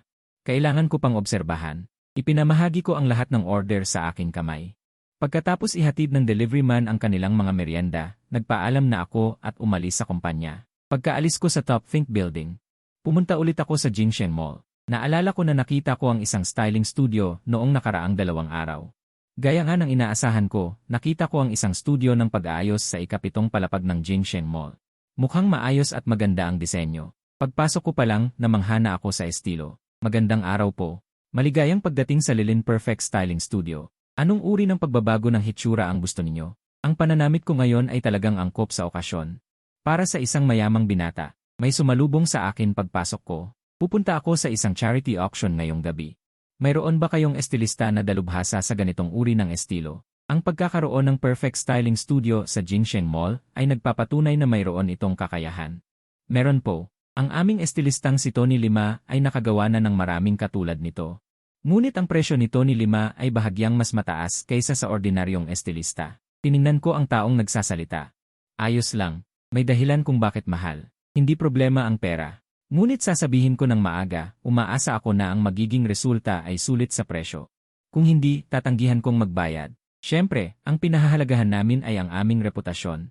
Hindi lang isang mabilisang kita. Maghintay lang po kayo sandali, kukunin ko si Tony Lima. Umupo ako sa upuan sa harap ng salamin. Sabihin na natin, komportable ang upuan. Ang taong naghanap ng estilista ay bumalik agad, ngunit hindi maganda ang kanyang hitsura. May ideya ako kung ano ang nangyari, ngunit hindi niya dinala ang problema sa akin, kaya nagkunwari akong walang nakita. Magandang araw po, Ginoo. May ginagawa pa si Tony Lima sa iba. Sa kasalukuyan, hindi siya malaya para asikasuhin kayo. Maaaring kailangan niyong maghintay, o maaari akong tumingin ng ibang estilista na malaya. Tatawagin ko siya para sa inyo. CJ, gusto ko yung magaling. Kung hindi maganda, hindi ako magbabayad. Nagbibiro ka pa. Ang aming mga estilista ay nangunguna sa industriya. Hindi nila sisirain ang kanilang sariling reputasyon. Pagkatapos niyang sabihin yon, tinawagan niya ako ng estilista. Hindi nagtagal, may kasama siyang dumating. Ginoo. Ito ang estilistang si Eric ng aming studio. Dalubhasa siya sa disenyo ng mga panggabing hitsura. Ito ang portfolio ni Eric. Maaari niyo pong tingnan. Kinuha ko ang portfolio ni Eric at binuklat ito. Totoo ngang mayroong ilang mga hitsura na kapansin-pansin. Gawin nating simple hanggat maaari. Huwag masyadong komplikado. Hindi ko gusto ang masyadong komplikadong mga estilo. Mukha itong magulo at madali itong. Para magmukhang bagong ayos at presentable ang buhok. Sige, maghugas muna tayo ng buhok. Dinala ako ni Ailik sa tindahan, sa espesyal na seksyon para sa paghuhugas ng buhok, upang matiyak ang privacy ng mga kliyente. Sadyang isinara pa ni Ailik ang mga kurtina. Inabot ng 4 na oras ang buong ayos ng aking itsura. Sinasabing ang set ng estilista na ito ay eksaktong replika ng red carpet look ng Wuyan Group, kasama ang suite at mga aksesorya na suot. Lahat ay ibinigay ng styling studio at kasama sa aking kabuang gastos, dahil ang paggastos na ito ay hindi kasama sa subasta, kaya kailangan kong gamitin ang aking sariling card. Ngunit ang aking card ay mayroong deposito. Naabot sa ilang 10 milyong piso, kaya hindi siguro ako magkakaproblema sa pagbabayad para sa isang ayos ng buhok. Ngunit pagkalabas ko mula sa perpektong styling studio, napagtanto ko na nagmaneho ako palabas ngayon. Ngayon na nakasuot ako ng formal na suit, masasabi kong papasok na ako sa mataas na lipunan. Kaya, kinuha ko ang aking telepono at nag-book ng isang chauffeur service para sa mamahaling sasakyan online. Nakasuot ako ng itim na suit na katulad ng Wuyan Group, nakasandal sa tabi ng Porsche Cayenne, at naging sentro ng atensyon sa Jingsheng Mall. Maraming mga babae ang kumuha ng kanilang mga telepono at kinuhanan ako ng video. Wala akong magandang impresyon sa mga taong ganito, na nagsisimulang kumuha ng video nang hindi nagtatanong. Ngunit ngayon ay marami sila. Kaya tahimik na lang akong yumuko para hindi nila makunan ang aking mukha. Mabuti na lang. Dumating agad ang driver at ang ikinagulat ko, babae pa ang driver. Hello, driver na may huling numero na 546. Kinumpirma ko ang impormasyon ng aking order. Matapos tiyakin na walang problema, ibinigay ko sa kanya ang susi. Pagkatapos, sumakay ako sa likod at pumunta sa Jingsheng Hotel. Okay, pakisuot ang seatbelt. Sa kasalukuyang mga panuntunan sa trapiko, kailangan ding magsuot ng seatbelt sa likod. Hindi ako nagsalita at isinuot ang seatbelt. Ang Jingsheng Hotel at Jingsheng Mall ay talagang malapit. Marahil dahil pareho silang pag-aari ng Lushi Group. Kaya magkatulad pa ang kanilang mga pangalan. Mabilis na nakarating ang sasakyan sa Jingsheng Hotel. Ngunit maaga pa. Kaya't hindi ko gustong lumabas, kaya nagbukas na lang ako ng isang silid upang magpahinga at pumunta kapag oras na.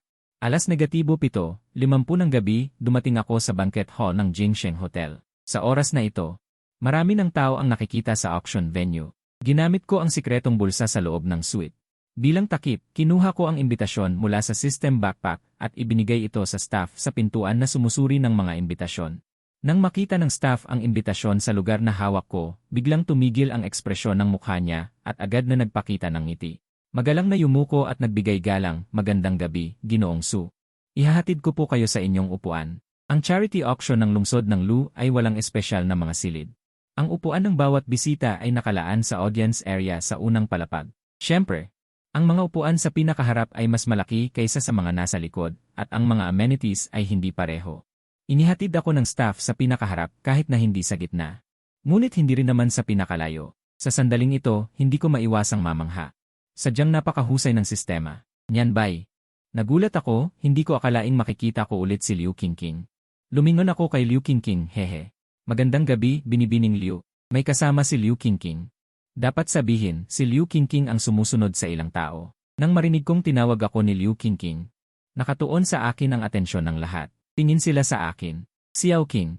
Kilala mo, ang nagsalita ay isang babaeng nakatayo sa tabi ni Liu Qingqing na mukhang hindi disenteng tao. Pareho sila ng estilo ni Liu Qingqing, ngunit kung ikukumpara si Liu Qingqing sa kanya, kulang siya ng pagpapasakop. Ah, ang lalaking nabanggit ko sa inyo noon na gustong-gusto kong murahin. Sayang at hindi siya pumayag na makipagkarera sa akin noon. May halong paglalaro sa mukha ni Liu Qingqing. Bahagya akong tumango sa kanila ng may pekeng ngiti.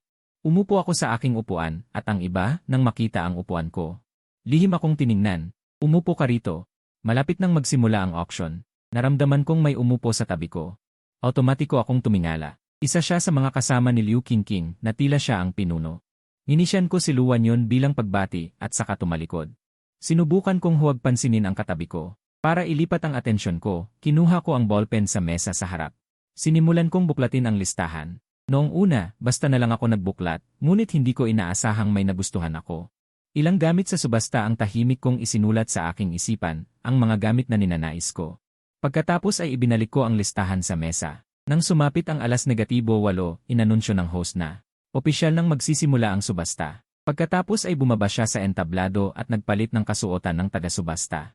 Ang unang gamit na isusubasta ngayon ay isang set ng palamuting jade, may isang pares ng hikaw. Isang pares ng pulseras, isang Siping & Co. na may nakaukit na kilay, at isang hairpin na hugis kawayan. Ngunit ang set na ito ng mga palamuti ay handog ng isang ginang. Nagamit na niya ito. Hindi ko balak bilhin ito. Nyan ba interesado ka ba sa set na ito ng mga palamuti? Gusto mo bang ipabili ko ito para sa'yo? Hindi ko alam kung kailan lumipat ng upuan si Liu Qingqing sa tabi ko. Nakita niyang hindi ako tumutugon kaya gusto niyang ipabili ang mga palamuti para ibigay sa akin. Napakatuso. Ngunit bibilhin ko ang gusto ko. Sa pinakamarami, 2 beses pa lang kaming nagkita. Hindi ko iniisip na may relasyon kami na pwedeng magbigayan ng regalo. Matapos tanggihan, palihim na nalungkot si Liu Qingqing. Kailangan niyang maghanap ng ibang pagkakataon para magpakitang gilas. Ang set ng palamuti ay sa huli ay binili muli ng ginang na nag-alay ng set ng palamuti sa halagang 1.2 milyong yuan. Hindi ko maintindihan, ngunit ako ay labis na nagulat. Ngunit ang subastang ito ay may layuning magbigay ng donasyon, kaya ang ginawa niya ay mukhang katanggap-tanggap. Tutal, kanya yon at walang patakaran ang subasta na. Hindi pwedeng bilhin muli ng may-ari. Sa anumang kaso, hindi babawasan ang ibabayad. Agad. Dinala ng mga tauhan ang pangalawang gamit na isusubasta. Ito ay isang jadate na ganap ng nahukay. Hindi pa ito kinikinis. Ang jadating ito ay kasinlaki ng 2 kamay ng isang lalaki.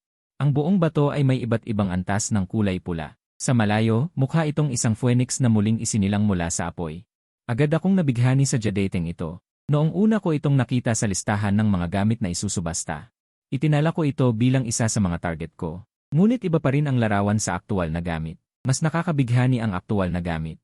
Ang pulang jadate na muling isinilang mula sa apoy. Ang panimulang presyo nito ay 500,000 at ang bawat pagtaas ay hindi dapat bababa sa 50,000. Nagsimula ang subasta. 500,000 pagkatapos lamang magsalita ng taga-subasta. Agad na may nagmadaling sumigaw ng kanyang alok. Pinanonood ko ang tumataas na presyo.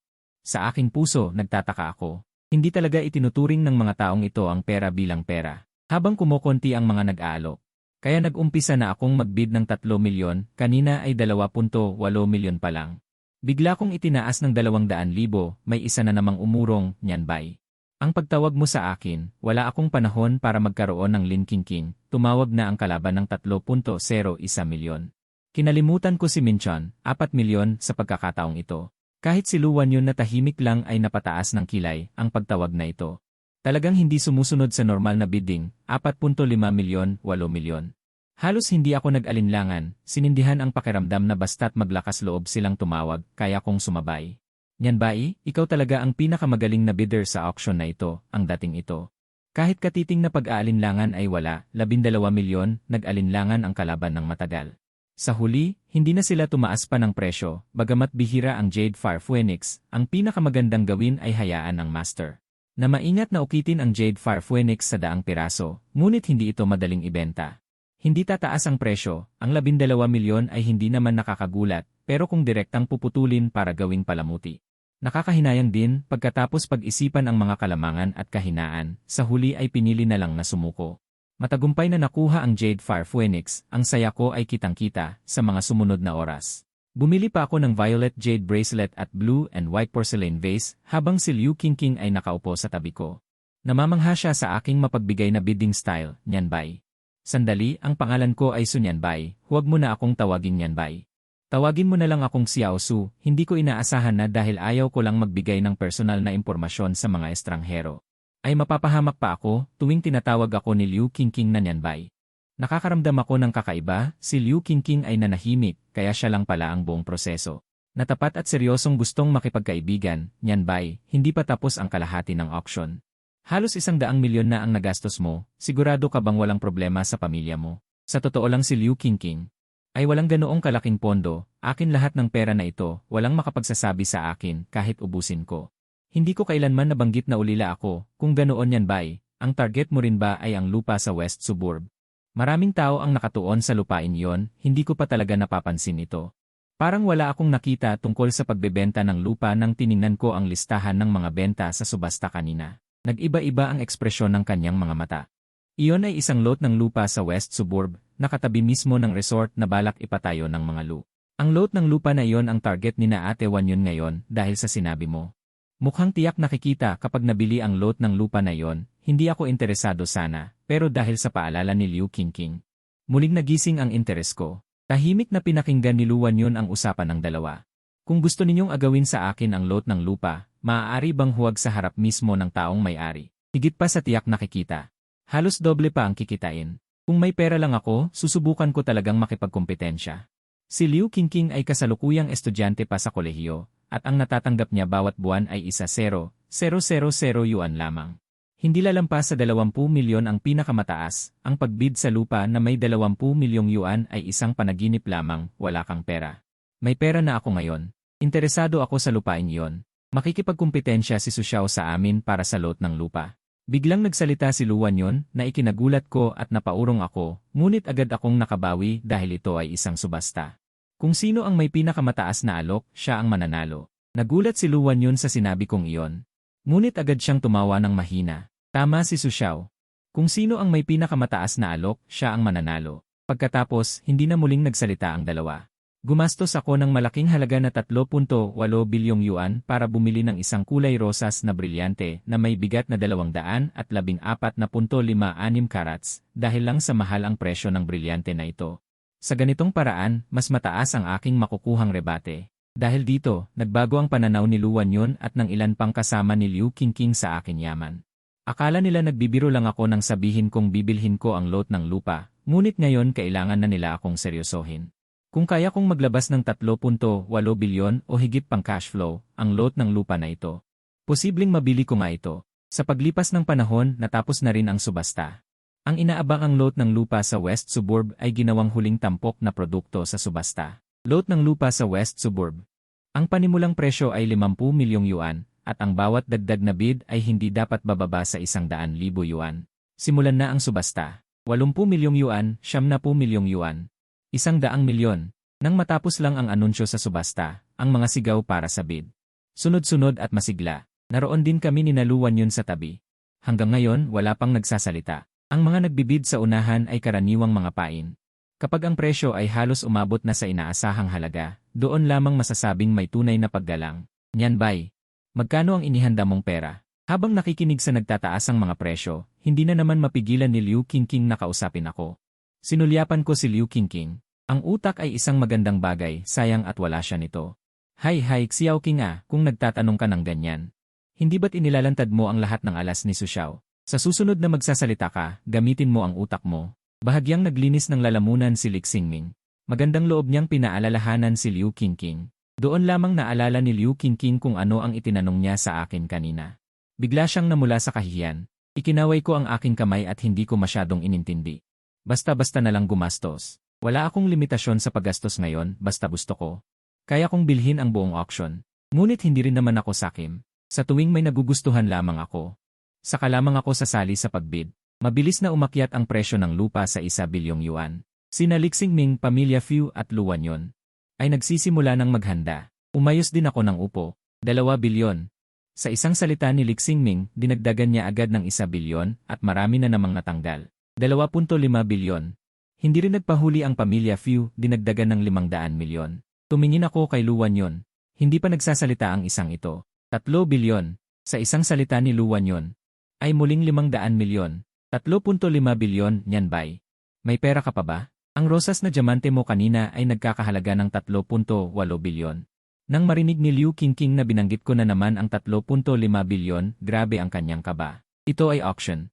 Kung hindi kayang bayaran ang mga biniling bagay, hindi ito basta-basta maluloko. At saka, sa paningin ni Liu Qingqing, ang pinakamayaman sa real estate ay walang iba kundi ang Pamilya Lu, Pamilya Li, Pamilya Fu at Pamilya Liu. Ngunit ang yaman na ipinakita ko ngayon ay kayang makipagkumpetensya sa kanilang apat na malalaking pamilya. Tila isang biglaang lumitaw na nakatagong pamilya. Siyempre, hindi naman ako tanga. Kung walang pera ay sasali pa sa auction. Siyempre alam ko ang magiging resulta kung hindi makakabayad. Basta maglakas loob mag-alok. Ipinapahiwatig na may kakayahan akong magbayad. Sumunod agad sa akin si Luwan Yun sa likod ko. Patuloy na nagtaas ng presyo. Umabot na ang presyo sa 4.1 bilyong yuan. Mukhang si Lik Xingming ngayon ay nagdagdag lamang ng 100 milyong yuan sa kanyang bid. Ngunit ipinahihiwatig din nito na ang presyong ito ay marahil ang kanyang pinakamataas na limitasyon. 4.2 bilyon ang presyo ng mga nasa likod. Siguro iniisip nila na wala ng pera si Lik Xingming. Baka makamura pa. 4.5 bilyon. Kung hindi, wala nang pagkakataon ng iba. 5 bilyon. Napakadali para sa pamilya namin. Nang marinig ko ang presyo ko, si Luwan Yun ay sumimangot. Sobra na ito sa inaasahan nilang presyo. Sana. Alam nila na ang 5 bilyon ay para lang sa lupa. Ang malaking gastos ay ang pagpapaunlad. At si Luwan Yun ay hindi sigurado kung may sapat akong pondo pagkatapos kong bilhin ang lupa. Para sa pagpapaunlad, kung hindi ko kaya ang pagbili sa lupang ito, ay sayang lang ng pera. Su Xiao, naisip mo na ba kung anong proyekto ang ipapatayo mo pagkatapos mong bilhin ang lupa? Ang pagpapaunlad ay malaking gastos din. Su Xiao, pag-isipan mo ng mabuti. Hindi na tumuloy sa pagbid si Luwan Yun. 5 bilyon ang pinakamataas nilang kaya. Hindi na sulit kung sosobra pa. Ang lupa sa West Suburb ay nakuha ko sa halagang 5 bilyon. Nga pala, para saan ko ba ang lupa? Nag-enjoy ako sa pagbibid kanina. Hindi ko naisip kung para saan ko ito bibilhin. Pero dahil sa paalala ni Luwan Yun, ay bigla akong natauhan. Pero naibaba na ang martilyo sa auction room. Wala na akong magagawa kung magbago man ako ng isip. Sakto namang dumaan si Luwan Yun sa tabi ko. Hindi niya sinasadyang marinig akong bumulong. Halos hindi siya makatayo. Kaya pala, sila ay napahamak dahil kay Liu Qingqing. Kung hindi dahil kay Liu Qingqing at sa lupa sa West Suburb, baka hindi ako nagbid. Kaya ang lupa ay nabili ng isang tulad kong walang alam. Nag-isip ako sandali at hindi na ako nag-alala. Bahala na. Nakumpleto ang loose charity auction at nakagastos ng 89 yuan. Kumpleto na. Gantimpala, 3 beses. Gantimpala, 267 bilyon. Naipadala na sa savings card ng host. Mga bodyguard na eksklusibo para sa espesyal na host ng Spend Freely. Kasama ang 17-seater na van ng Spend Freely. Nang marinig ko ang gantimpala ngayon, lumiwanag ang mga mata ko. Talagang parang panaginip. Iniisip ko pa lang kung paano ko ligtas na madadala ang mga bagay na ito. Pabalik sa New Girls Mansion. Ngayong mayroon ng mga bodyguard ng Spend Freely, panatag na ako. Pero nasaan ang mga bodyguard na bigay ng system? Magtatanong pa lang sana ako sa system. Biglang sumulpot sa harap ko ang isang grupo, 16 lahat, bawat isa ay may taas na 1 metro 8. Papalapit sila sa akin. Hindi ko na kailangang gumastos ng basta-basta. Agad kong nakilala na sila ang mga bodyguard na tinanggap para sa akin dahil sa basta-basta kong paggastos. Young Master, sabay-sabay na nagbigay galang sa akin ang 16 na lalaki. Sabay-sabay ang kanilang mga kilos, pero pakiramdam ko'y para akong naghuhukay ng 3 silid at 1 sala. Hehe, wag nang magpaarte pa. Ito ang mga binili ko kanina. Tulungan niyo akong ilagay sa sasakyan. Saka protektahan niyo akong makauwi ng ligtas. Naniniwala ako na basta hindi ako mailang, iba ang mapapahiya. Pinatulong ko sa 16 na bodyguard na magbuhat ng mga gamit. Ang mga dokumento ng lupa ay ako na ang nagdala. Ang iba pang mga florera at mga diamante, pinabayaan ko silang magbuhat. Pagkaalis ko kasama ang 16 na bodyguard. Sina Luwan Yun at ang iba pa ay lumitaw sa lugar kung saan ako nakatayo kanina. Wan Yun, ano sa tingin mo sa biglaan kong paglitaw ngayong gabi? Gulat na gulat silang lahat. Ang lupa sa West Suburb ay nakuha na. Wala akong maisip. Ang pagkakabili ko sa lupa sa West Suburb ay dahil sa kakayahan ko. Akala ba nila na babawiin nila sa akin ang lupa? Base sa ipinakita ko sa auction ngayong gabi, mukhang hindi naman ako kulang sa 5 bilyon. At pakiramdam ni Luwan Yun, hindi ordinaryong bodyguard ang mga yon. Imposible yan. Iniisip ko lang kung maaari ko siyang makasundo. Bibili siya ng lupa sa West Suburb dahil nabanggit lang ni Xiao King. Siguradong wala pa siyang plano. Basta sapat na ang ganda ng plano ng proyekto natin. Walang dahilan para tumanggi ako. Simula nang bilhin ko ang lupa sa West Suburb, iniisip ko na ang posibilidad ng bagay na to. Ikaw talagang bata ka, may naisip ka. Kung makakasama natin siya, may kutob ako. Na hindi na natin kailangang mag-alala sa pondo ng proyekto sa hinaharap. Sa tingin din responsible na ang paghikayat sa akin na makipagtulungan ay napakagandang desisyon. Hindi man lang kumukurap, gumastos agad ng mahigit 8 bilyon. Kasalukuyan akong binabantayan ng 16 na bodyguard. Habang mainat akong bumabalik sa Xinyu Huafu. Buti na lang, malaki ang lugar ng Villa No isa. Kahit 16 na ang mga bodyguard. Magkakasya silang lahat. Ilagay nyo na lang lahat ng gamit sa kwarto ko. Tapos, pumili na kayo ng kwartong titirhan nyo. Bukod sa master bedroom, kahit saan kayo pumili. Sige po, young master.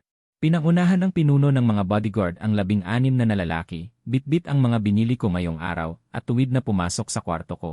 Pagkalagay ng mga gamit, agad silang lumabas. Tiningnan ko ang mga gamit sa mesa at inilagay ang mga video sa walk-in closet. Ang pulang Jade Phoenix figurine ay inilagay ko sa mesa sa kwarto ko. Ang iba pang mga bagay tulad ng mga pulseras at alahas ay inilagay ko sa walk-in closet. Nagsisimula na ang misyon. Pakiusap sa gabing ito.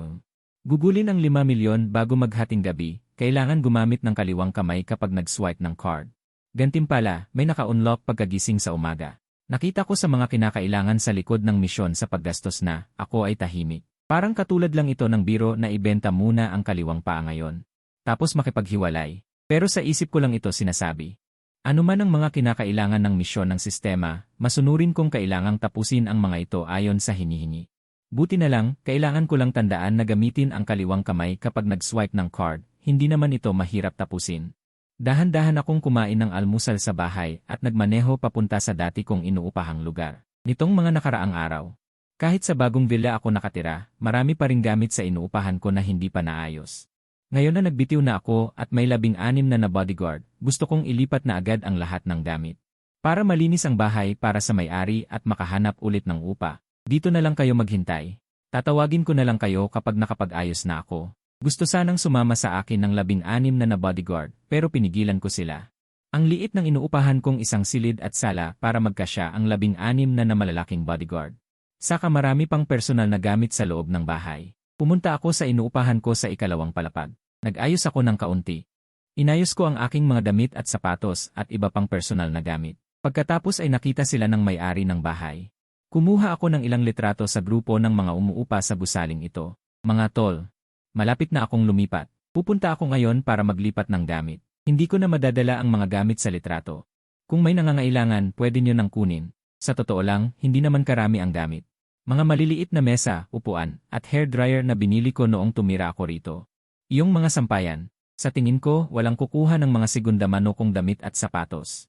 Kaya inilagay ko na lang sa maleta para i-donate mamaya. Paglabas ko, maraming nagsalita sa grupo. May nagtanong kung bakit ako lilipat, may gusto ring malaman kung saan ako lilipat. Siyempre, mayroon ding mga nagmamagaling at nagtatanong kung umasenso na ba ako. Ayokong makihalubilo sa kanila na mahihirap. Hindi ko na lang pinansin ang mga mensaheng ito at nagsalita agad sa grupo. Maghihintay ako sa inuupahan ko ng 1 oras. Kung may gustong kumuha ng gamit, pwede na kayong pumunta sa loob ng 1 oras. Dati, kahit wala akong masyadong pera, lahat ng binibili ko ay pinag-isipan at pinili ng mabuti. Ang kalidad ay talagang katumbas ng presyo, kaya maraming nainganyo nang mag-post ako ng mga litrato. Sabi ko, babalik na agad ako galing sa kumpanya. Samantala, tinawagan ko si Lola, ang may-ari ng apartment. Agad na sinagot ang telepono. Hello, iho. May kailangan ka ba sa akin? Masigla pa rin ang isip ni Lola, ang may-ari ng apartment, at rinig ang boses niya mula sa speaker. Gumaan agad ang pakiramdam ko. Lola, ganito kasi, hindi ba tinawagan ko kayo noon? Para sabihing magre-resign ako sa apartment. Pupunta ako ngayon para maglipat. Kailan po kayo available? Para ibalik ko ang susi sa inyo. Ay naku, wala ako sa Beijing ngayon, iho. Gawin na lang natin ganito, ang apo ko ay nasa Beijing. Sasabihin ko sa kanya. Maya-maya ipapadala ko ang contact details niya sa iyo. Ibigay mo na lang ang susi sa kanya. Nang marinig ni Lola, ang may-ari ng apartment, na isasauli ko na ang susi. Naalala niya na may nakalimutan siyang gawin bago siya umalis para magbakasyon. Ang susi pala ng apartment. Sige po, ipadala niyo po ang numero sa akin. Kukontakin ko siya. Sige, ibababa ko na. Maghintay ka at ipapadala ko agad. Hindi ako nagtagal. Nagpadala si Lola, ang may-ari ng apartment, ng numero ng telepono sa akin, pati na rin ang voice message. Iho, ito ang numero ng telepono ng apo ko. Tawagan mo na lang siya direkta. Nagreply ako kay Lola, ang may-ari ng apartment, ng e-emoji. Dinirekta kong tinawagan si Lola, ang may-ari ng apartment. Hindi maganda ang numerong ipinadala. Na-reject ang unang tawag. Nagulat ako, pero normal lang naman na ma-reject ang hindi kilalang numero. Tatawag na lang ako ulit. Sinubukan kong pakalmahin ang sarili ko at muling idayal ang numero. Buti naman, sinagot ang pangalawang tawag. Hello, ako po ang nangungupahan kay Ginang Feng Shui. Ibinigay po ng lola ninyo ang numerong ito sa akin. Magre-resign na po ako at kailangan ko ng isauli ang susi. Pero wala po si lola sa Beijing. Hiniling niya sa akin na kontakin kayo. Paano ko po ba maibabalik ang susi sa inyo? Ipadala ko po ba o ibigay ng personal? Para hindi ma-reject ulit ang tawag. Agad kong sinabi kung sino ako at mabilis na isinalaysay ang sitwasyon. Tila nagulat ang kausap ko sa kabilang linya. Matagal bago siya nagsalita. Su Xiao, ako si Lu Wanyon. Anong Wanyon? Lu Wanyon? Lalaking auction. Lu Wanyon. Ngayon ko lang naalala. Hindi nakapagtataka, parang pamilyar ang boses kanina. Si Miss Lu pala. Napakaganda ng pagkakataon. Miss Lu, gusto mo bang ipamail o ibigay ng personal? May gusto akong pag-usapan kay Su Xiao kaya gusto kong makipagkita. Hindi nakalimutan ni Lu Wanyon. Nahawak ko pa rin ang isang lot ng lupa sa West Suburb. CJ, kailan at saan tayo magkikita? Ngayong hapon? Alas 3, West Region Coffee Shop. Wala akong ibang ginagawa kundi maglaan ng oras. Agad akong pumayag. Sa tagal ng panahon, naging malapit kami sa isa't isa. Bay, hindi mo alam. Nakita ko kanina sa baba. Ang isang Porsche. Ang klasikong puting modelo ay tumama talaga sa puso ko. Nakakainggit. Sabi ni Jix Xiaobo at kusang hinila ako papunta sa bintana para tumingin sa ibaba. Yingnan, may posibilidad ba na akin ang sasakyang iyon? Pero hindi ko sinabi ang ideyang iyon. Malamang, hindi maniniwala si Jix Xiaobo na nabanggit ko. Kung naiinggit ka, magtrabaho ka ng husto para kumita ng pera para makabili ka rin ng sarili mo balang araw. Mas masarap ang sariling atin kaysa mainggit sa iba. Madaling sabihin, ang pagbili ng bahay.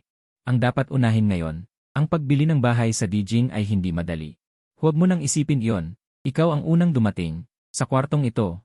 Maliban sa mga gamit at kasangkapan na kasama ng paupahan mula sa may-ari, ang lahat ng iba pa, ay maaari mong kunin kung gusto mo. Napakagaan kong sinabi.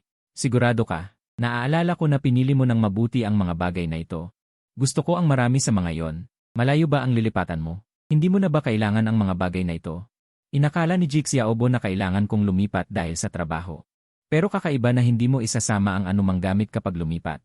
Malayo-layo, mahirap ilipat ang mga bagay na ito. Iniwan ko na ang mga link. Pwede na lang bumili ulit. Huwag na mag-alala. Pumili ka na habang may oras pa ako para tulungan kang maglipat ng ilan. Ang Xinyu Huafu at dito ay medyo malayo nga. Gusto ko nito. Matagal ko nang gustong-gusto ang iyong lazy sofa, pati na rin ang iyong magandang set ng kubyertos. Noong pumunta ako para tingnan, sold out na ang modelong ito. Lumibot si Jix Xiaobo sa loob ng bahay. Maiyakap-yakap na isang bunton ng gamit. Jix Xiaobo, ako ang unang nakakita sa lazy sofa na yan. Kakarating lang namin ni Jix Xiaobo sa hallway bit-bit ang mga gamit. Hindi pa namin na ilalagay sa bahay ni Jix Xiaobo, nang biglang may sumigaw sa pangalan ni Jix Xiaobo. Kasama siyang pumunta rito. Hindi ko siya nakita kanina sa group chat na nagsalita. Akala ko ayaw niya ng mga gamit na iniwan ko. Hindi ko akalain na siya pa pala ang pangalawang bumalik. Ngayon ay nakikipag-agawan pa siya kay Jix Xiaobo sa lazy sofa. Ako'y nagtataka. Pero lilipat na rin naman ako, ayokong dahil sa akin ay magkasamaan ng loob si Jix Xiaobo at ang ibang tao sa building na ito. Agad kong inako ang responsibilidad. Hindi pwede, wala akong gustong ibang gamit. Ang lazy sofa lang na ito ang gusto ko. Imbes na sabihin walang gusto, ang lazy sofa na ito ay ang pinakamahal sa lahat ng gamit ko. Dahil gusto ko ng mas komportableng pakiramdam, noong bumili ako ng lazy sofa. Ay mahigpit kong tiningnan ang iba't ibang uri, maingat na kinumpara, tiningnan ang mga review at tanong at sagot. Kapag maganda ang kalidad, natural na tumataas ang presyo. Matagal ko pa itong inipon bago naglakas loob na bilhin. Para lang sa lazy sofa na ito, muntik na akong kumain ng balat ng palay noong mga panahong iyon. Malinaw kong sinabi sa group chat. Unahan na lang, at hindi ka rin naman nagsabi sa group chat na gusto mo. Jix Xiaobo ang unang bumalik, di ba? Kung ano ang gusto niya, natural na kanya yon. Mga gamit ko. Kung sino ang gusto kong bigyan, bibigyan ko. Kung wala kang gustong ibang gamit, huwag ka nang pumasok para pumili. Hindi ko rin naman gustong bigyan ka. Binigyan ako ni Jix Xiaobo ng isang manual na thumbs up. Kinuha ang susi para buksan ang pinto. Ipinasok ang mga gamit na napili niya. Hindi ako si Lazy Prince na dahil lang sa isa o dalawang salita ni Jiang Qin ay ibibigay ko na lang ang gamit sa kanya. Gustong magkaroon ng gamit pero hindi kayang pagsikapan. Naghihintay pa na may magtabi para sa kanya. Pangkaraniwan lang ang hitsura. Ang taas naman ng pangarap. Alam nyo ba, nag-leave ako sa trabaho para lang makabalik dito. Alam nyo ba na dahil sa nangyari, wala akong sahod ngayon? Punong-puno ng galit ang mukha ni Jiang Qin. May halong sama ng loob ang tingin niya sa akin. Kung hindi lang dahil sa lazy sofa na ito, bakit naman siya magkukusa na magpakaltas ng sahod para lang makabalik? Akala mo ikaw lang ang nag-leave para makabalik? Sino ang sisisihin mo kung nahuli ka? Sinasabi ko sa'yo. Hindi ko talaga ibibigay sa'yo ang lazy sofa. Pagkatapos sabihin ni Jake Xiaobo ang mga salitang iyon, biglang bumalik na ang babaeng nakatira sa taas ni Jake Xiaobo. Narinig niya silang nagtatalo at hindi niya alam kung aakyat ba siya o hindi. Kwento ng tatlong lalaki. Hindi siya kayang pigilan bilang mahinang babae. Ding Lily, bumalik ka na pala. Naligpit ko na ang mga gamit ko, maliban sa mga kasangkapan at appliances ni Lola na landlord. Ang iba, sayo na. Unahin ko muna saksiyande. Maghahatid lang ako ng ilan kahit lalaki ako. Pero maraming gamit na binili ko na simple ang estilo. Walang problema kung gamitin ng babae. Tumango ng bahagya si Ding Lily, maingat na umiwas kay Jiang Qin. Sa huli, mabilis siyang pumasok sa loob at pumili ng mga kailangan niya. Sa huli, pumili si Ding Lily ng hairdryer, maliit na mesa at floor lamp. May kinuha rin si Ding Lily kay Jiang Qin. Bigla siyang nagalit at hindi inintindi ang alitan namin ni Jake Xiaobo. Direkta siyang pumasok at nagkalat ng mga gamit sa loob. Nakita ko si Jiang Qin sa may pintuan. Nakita niya ang mga gamit at kinuha ang bag, napanganga siya. Ito pa ba yung master na maayos sa lahat ng bagay? Sa sumunod na isang oras, paisa-isa nang bumabalik ang mga tao. Hindi nagtagal, naubos ang mga gamit sa loob at ilan na lang ang natira. Dahil nagpaalam lang silang lahat, bumalik na rin sa trabaho ang mga tao matapos kumuha ng gamit. Matapos kong iligpit ang mga gamit, kinontak ko ang isang cleaner at pinaglinis ko ang buong lugar. Tapos kinunan ko ng video at picture bago ako tumigil. Tanghali na rin nang matapos ko ang lahat ng ito. Naghugas ako ng kamay. Kumain ako sa isang restaurant malapit doon bago ako nagmaneho pabalik sa Xinyu Huafu. May pupuntahan akong meeting kasama si Lu Wanlin mamayang hapon. Naligo rin ako para hugasan ang alikabok at amoy na dumikit sa akin dahil sa paglilinis. Alas negatibo 1:30 na nang umalis ako. Ang sinasabi ni Lu Wanlin na Xiu Cave ay malapit sa gusali ng Lu Group. Nang dumating ako, may 30 minuto pa bago mag-alas negatibo 3. Hindi ako naghintay sa Xiu Cave. Sa halip, pinili kong bumaba at maglibot, naghahanap ng lugar kung saan ko magagastos ang 5 milyong yuan. Pagdating ng 2 oras 50 minuto, pumasok na ako sa Xiu Cave. Dumating din si Lu Wanlin sa oras na yon. Nagkita ang dalawa sa may pintuan ng cave. Kasama ang muling pagkikita, nakita ako ni Lu Wanlin at ang auction kahapon. Bahagya siyang tumango at eleganteng dumaan. Napansin na niya na nakatingin ang mga waiter sa kanya. Sa mga sandaling iyon, lumapit ang isang waiter. Ano ang gusto ninyong inumin, ma'am at sir? Isang black coffee. Cappuccino. Salamat. Tiningnan ko na ang menu at nakapagdesisyon na ako. Sige po, ma'am at sir, sandali lang po. Pagkasabi nito, tumalikod siya para kunin ang order nila. Umalis ang waiter. Kinuha ko mula sa aking bag ang susi ng inuupahan ko at iniabot kay Lu Wanlin. Narito ang susi. Nalinis na ang lahat ng gamit sa loob. Nagpatawag pa ako ng maglilinis. Narito ang video at litrato na kinunan ko pagkatapos maglinis. Walang problema sa susi. Pirmahan natin ang kontrata sa pagpapawalang bisa ng upa. Si Lu Wanlin ay naging mabilis at direkta tungkol sa mga formalidad nang umupo ako. Akala niya ay magpapalitan pa kami ng ilang pagbati bago dumiretso sa usapan. Gayunpaman, gusto niya ang estilo ko sa paggawa ng mga bagay. Ayaw rin niya sa pagiging mabagal. Walang problema. Napakalinis ng pagkakaayos ni Su Xiao. Dala ko ang kontrata, tingnan mo. Kinuha ni Lu Wanlin ang 2 kopya ng kontrata sa pagpapawalang bisa ng upa mula sa bag na dala niya at iniabot ang isa sa akin. Hindi ako marunong tumingin ng kontrata, pero may sistema ako na kayang magbigay ng tips tungkol sa kontrata sa pamamagitan ng paggastos. Nang walang problema, kampante akong pumirma sa aking pangalan. Pumirma rin si Lu Wanlin sa hanay ng kabilang partido. Nilagdaan niya ang kanyang pangalan at binanggit na siya ay kumakatawan dahil si Fang Shuiying ang nagpaupa sa akin ng bahay. Siya ay inatasan lamang ni Fang Shuiying na pirmahan ang kontrata sa pagpapawalang bisa ng upa sa akin. Pagkatapos pumirma sa kontrata, dumating ang waiter na may dalang kape na in-order nila. Narito ang kape ninyo. Kainam. Nang umalis ang waiter, nagsalita ako, Lu, sinabi mong may gusto kang pag-usapan. Hindi ko alam kung ano yon. Dapat alam na ni Su Xiao ang auction kahapon. Ako at si Lik Xinming, kasama ang 3 iba pa, ay naghanda lamang na bilhin ang lupa sa Xinjiang. Hindi namin inaasahan na si Su Xiao ay biglang lilitaw at bibilhin ito. Inaamin ko ito. Dapat ay binili lamang ni Su Xiao ang lupa kahapon sa isang kapritsyo. Siguro wala pang tiyak na plano sa pagpapaunlad doon, tama? Mayroon akong development plan dito. Hindi ko alam kung interesado si Su Xiao dito. Sa pagsasabi nito, kumuha muli si Lu Wanlin ng isang dokumento mula sa kanyang bag halata na. Handang-handa siya. Binuksan ko ang planong pagpapaunlad ng proyekto na ibinigay ni Lu Wanlin. Ito ay isang plano sa pagpapaunlad ng resort na may mainit na bukal. Ang lupa na binili ko kahapon ay nasa kinalalagyan mismo ng puwang sa lupa na yon. At saka, sakto ang lupang ito para makabuo ng medyo kumpletong prototipo ng lupaing pagtatayuan. Nakita ko na ang plano. Maganda nga ang lokasyon ng lupa, pero hindi ko maintindihan. Bakit ang isang malaking korporasyon, tulad ng Luz ay nakaligtaan ang isang lupa para sa proyekto ng pagpapaunlad? Dapat matagal nang naihanda ang lupaing pagtatayuan. Kung wala si Su, sigurado akong mapupunta ang lupang ito sa Luz. Naisip ni Lu Wanlin na inilabas lang niya sa subasta ang lupa para magkaroon ng dagdag na publisidad ang proyekto. Kahit sino na may kaunting pag-isip ay hindi makikipag-agawan sa Luz. Sino ang mag-aakalang biglang susulpot ang isang tulad ko? Ang masaklap pa, ako pa ang nakakuha. Nakakainis talaga. Sa sinabi ni Lu Wanlin, narinig ko ang 3 bahagi ng pangungutya, 3 bahagi ng pagngangalit, at 4 na bahagi ng kawalan ng magawa. Napahawak ako sa ilong ko. Hindi ko nga naisip ng maayos ang bagay na ito. Sa totoo lang, mapag-uusapan naman ang tungkol sa kooperasyon. Ang mahalaga. Sa susunod na may subasta, hindi na ako makikipag-agawan sa'yo. Gusto pa ni Su na magkaroon ng susunod. Hindi na ako nagsalita. Hindi ko yon maipapangako. Hindi natin alam kung ano ang mangyayari. Ang pinag-uusapan natin ngayon ay ang tungkol sa West Suburb Hot Spring Resort. Kooperasyon ba? Okay lang sa akin. Pero paano ang kooperasyon? Kailangan nating pag-usapan ng malinaw. Noong binibili ko ang lupaing pagtatayuan, hindi ko masyadong pinag-isipan. Kung hindi ako kinausap ni Lu Wanlin para makipagkooperasyon, baka ibenta ko na lang ulit ang lupaing pagtatayuan. Pero ang makipagkooperasyon sa Luz ay isang magandang opsyon din. Basta makakita ako ng paraan para kumita ng hindi nagtatrabaho. Siyempre, nagpagawa ako ng kontrata. Tingnan mo, Su, inilapag ko ang panukala ng proyekto at kinuha ang bagong kontratang inilabas ni Lu Wanlin. Hindi maikakailan na si Lu Wanlin ay nakaupo ng matatag sa posisyon ng presidente ng Luz sa edad na 25. Walang duda sa kanyang kakayahan. Pero napansin ko agad na sa kontratang ito. Mababa ang kapangyarihan ko sa proyektong ito. Ang lupa ko ay sumasakop sa hindi bababa sa 10% ng kabuuang sukat ng lupa ng proyekto.